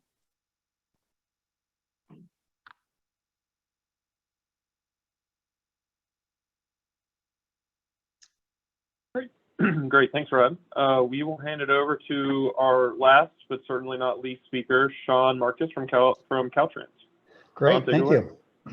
Yeah, thank you. Really have appreciated all the thoughts and experiences here, and actually gonna pick up a little bit where you left off, Rod. Like, talk to you a little about our Caltrans mitigation program and some more recent developments that we've had on the particular problem of timing of mitigation funding. And this is something you were just hitting on, Rod, that this is a problem. Well, we'll get into this in a minute. So brief on the Caltrans program. You know, like the rest of the country, we follow the core FHWA's mitigation preference, bank, in lieu fee, and permitting responsible last. Just to give a sense of scale, over the last 2 fiscal years, we've made 53 purchases of credits from banks or in lieu fee programs. I think that's 35 from banks, 18 from in lieu fees, to the tune of about $30 million. In California, we have, if we took a look at ribbits today, we'd see we have currently approved in California about 128 mitigation conservation banks and 10 in lieu fee programs. A couple of things I'd like to pull out here. The stream mitigation is really the topic of the hour here. And I'm not going to go, I'll talk a little about stream mitigation here and not going to go too much into it after that. For this reason, in lieu fee programs in California, or 2 reasons really, that illustrate how it's working well for us right now. It's not really a problem. One of the reasons for that is that we have in lieu fee programs that cover most, maybe not most, but a large part of the state of California, and have really broadly applicable aquatic resource credits. So if we have a stream impact, this is really a pretty easy fallback that we know we have something that will work for stream credits for really a large part of the state. The other reason is it's really kind of a, maybe I'd say a zeitgeist kind of thing. There's this maybe an unspoken kind of understanding in this area. So not a formal policy matter, but more of kind of an unspoken understanding that wetland mitigation is just a little more highly prioritized over stream mitigation. So if we have a stream impact and we propose that we want to mitigate with a wetland restoration project, chances that we're going to have any pushback from agencies is pretty small. So we don't really have a whole lot, I'd say, here of innovation in the way of stream mitigation. And just the reason for that is that we haven't really had the need to drive it, because stream mitigation is really going pretty well here. The other thing I'd like to pull out, while we do have, pretty good options for purchasing credits, we don't have credits for every resource type all over the state, right? So there's always a need for mitigation that we can't just go out and buy an existing credit for. So, and we love credits, right? We all love credits, passing the long-term liability onto somebody else. So long story short here is we want more credits. So let's talk more about that. In California here, we've long wanted to make more mitigation banks within our agency. And, we had some success, oh gosh, in the 90s with a bank or 2. and then a long run of what, 20, 30 years where we haven't been able to. A number of reasons for that. And a key one here is this, the problem of timing of funding, right? Nothing new here. We have statutory limitations on what we can spend money on. So what's allowable is spending money on a transportation need, right? And that's going to be typically demonstrated through permit requirements. So can't just spend money on environmental projects just because we want to, right? It has to have a demonstrated transportation need. So if we look at the, say the typical the typical transportation planning process, we're not getting our permit until pretty far down the line, right? Pretty close to the time of construction. Works fine if we want to purchase existing credits. Not so much if we want to create a bank. If we want to create a bank, say, what is there? Maybe a typical number of expect maybe 8 years from the time you initiate to the time that you start to have credit. So we definitely don't have 8 years between permit and construction. So that really makes this a non-functional process for a bank creation. So what's happened more recently, we've had teams working on this effort to do some more maybe early planning on mitigation, make pathways to do more early kind of mitigation since maybe, 2004. More recently, in 2016, we had really a pretty big breakthrough and had our first program with a mechanism to disconnect the mitigation funding from project funding. And when it rains, it pours, in this way really nicely. Not long after that first program was in place, we had another iteration, or you might say the next step in the evolution of this idea. So now we have two programs that have been created by which we can disconnect this mitigation funding from project funding. So let's talk a little more about those. First iteration was part of our by dollars spent, by far our largest program, the State Highway Operation Protection Program. And really a sub-program within that had a new mechanism kind of enabled by which we could, disconnect this funding. This also came with an allocation, say $40 million, which, hey, that's great. $40 million in what was a pretty standard wasting fund kind of format. That meaning we get the money, we spend the money is gone. We've already exceeded that. As it stands now, we have 13 mitigation projects that have been programmed to the tune of about $55 million. Obviously, that's more than the 40.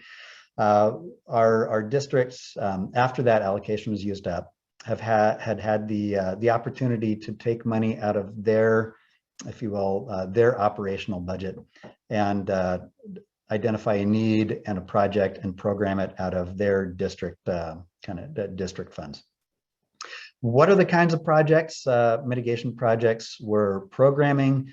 So far, we have 4, say, types of projects in the works.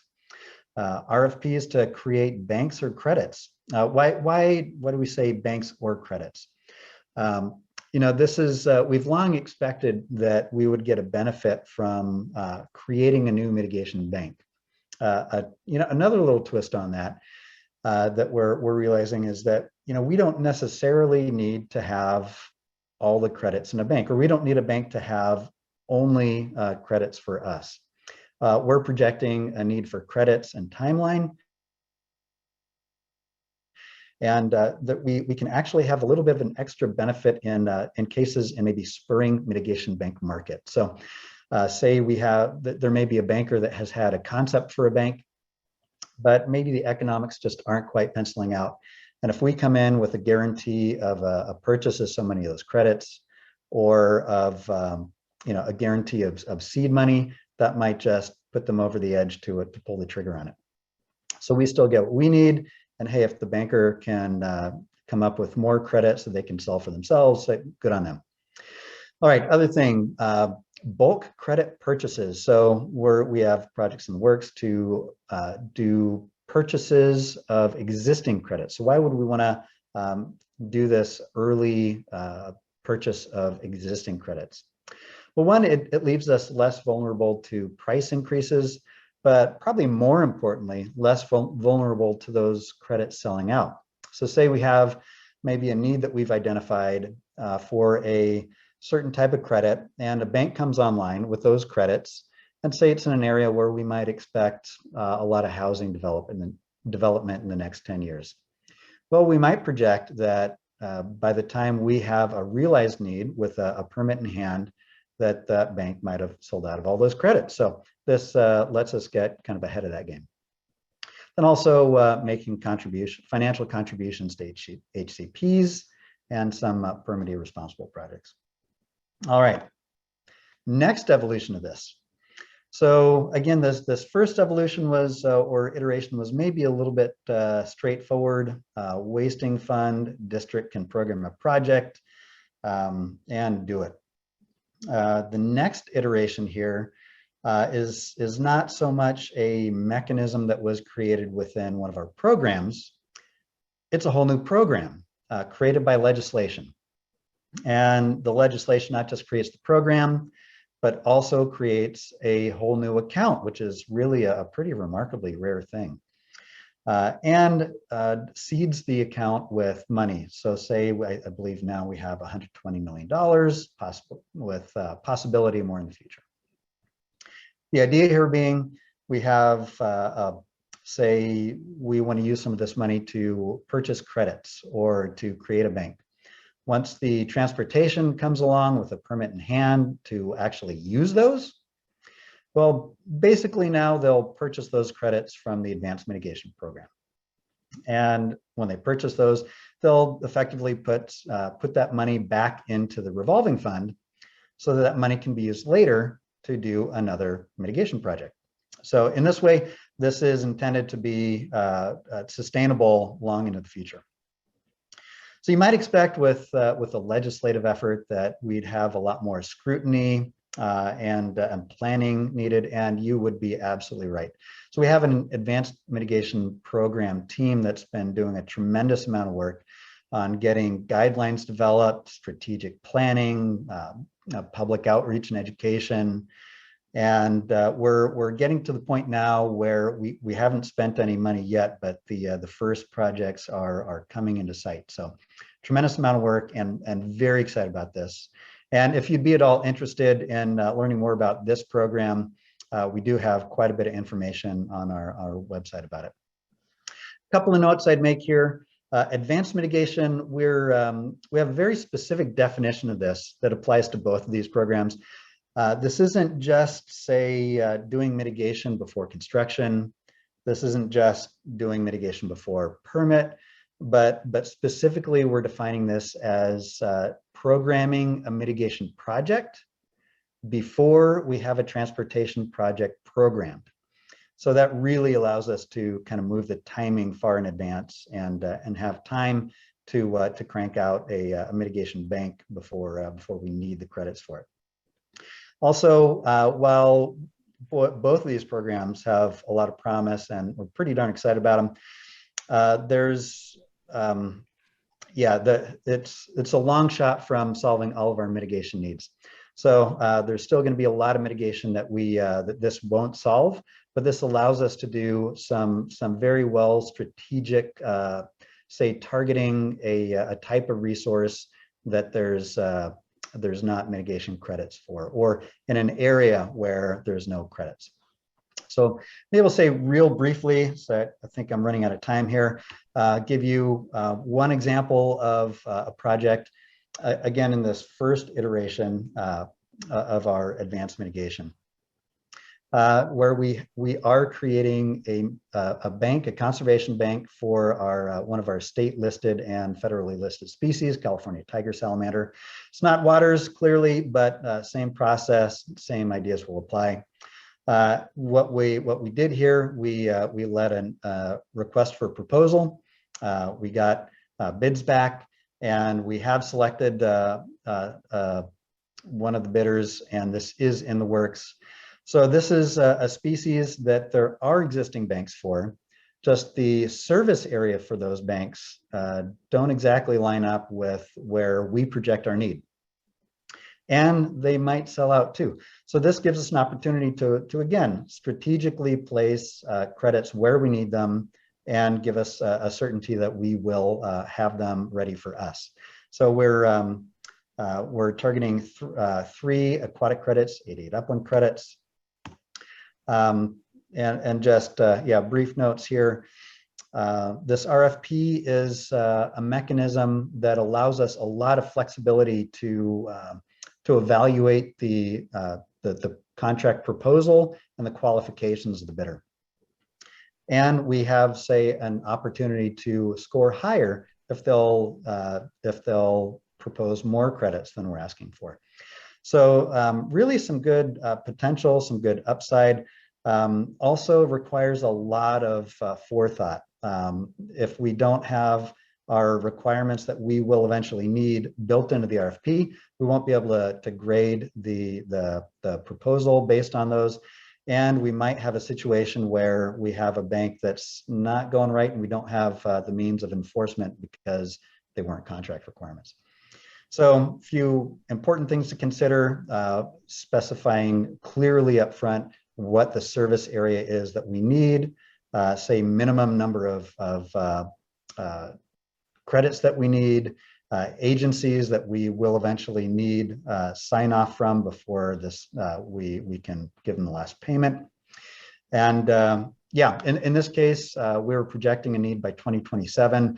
And this is one of those cases where there was a banker that had a notion for this kind of bank, but it just hadn't quite penciled out for them, I think. So this spurred this development. And because this fit that scenario where they already had some of the ideas in the works here, they were able to give us a much more aggressive schedule. And we're projecting that we'll have credits online by 2023. So a pretty big success story there. So I will cut myself off here and hand it back. Great, great. Thanks so much, Sean. Thank you to our panelists, all of you, especially those of you who helped type out some answers to some questions that were coming in since we're running low on time. But I'll hand it over to our chair and vice chair, Jane and Chris, if you all have any final remarks before we wrap up. And if anyone has any questions for Sean that they haven't put in yet, go ahead and drop those in the chat or Q&A now, and we'll make sure we get those answered as well. I just want to say I was incredibly impressed with the presentations that we heard today. I'm just blown away at the work that you guys put in on that and the very helpful information you shared. Thank you so much for doing that for us. I personally appreciate it, and I've seen a lot of things in the chat already that shows others have been very appreciative as well. Yeah, I don't know. Chris, you got anything to add? Nope, just echoing that. Many thanks to our presenters and everyone for engaging and good questions. So thank you, everybody. So how do we get the questions out, Phil? The answers to the questions? Or is that just something that we'll follow up with? Or yeah, we answered all the ones in so far. I just went ahead and dropped my email in the chat. If you have any questions that you weren't able to put in our Q&A box or chat, feel free to shoot me an email and I will get it to the appropriate panelist. But we'll also be putting the recordings and materials from this session, as well as the other subcommittee sessions we've had going on this month. We'll put all of those up on the committee's website after the event. So keep an eye out for that as well. All right. Great. Thank you all for coming. Thanks, everybody. Have a good one. Bye. Thank you.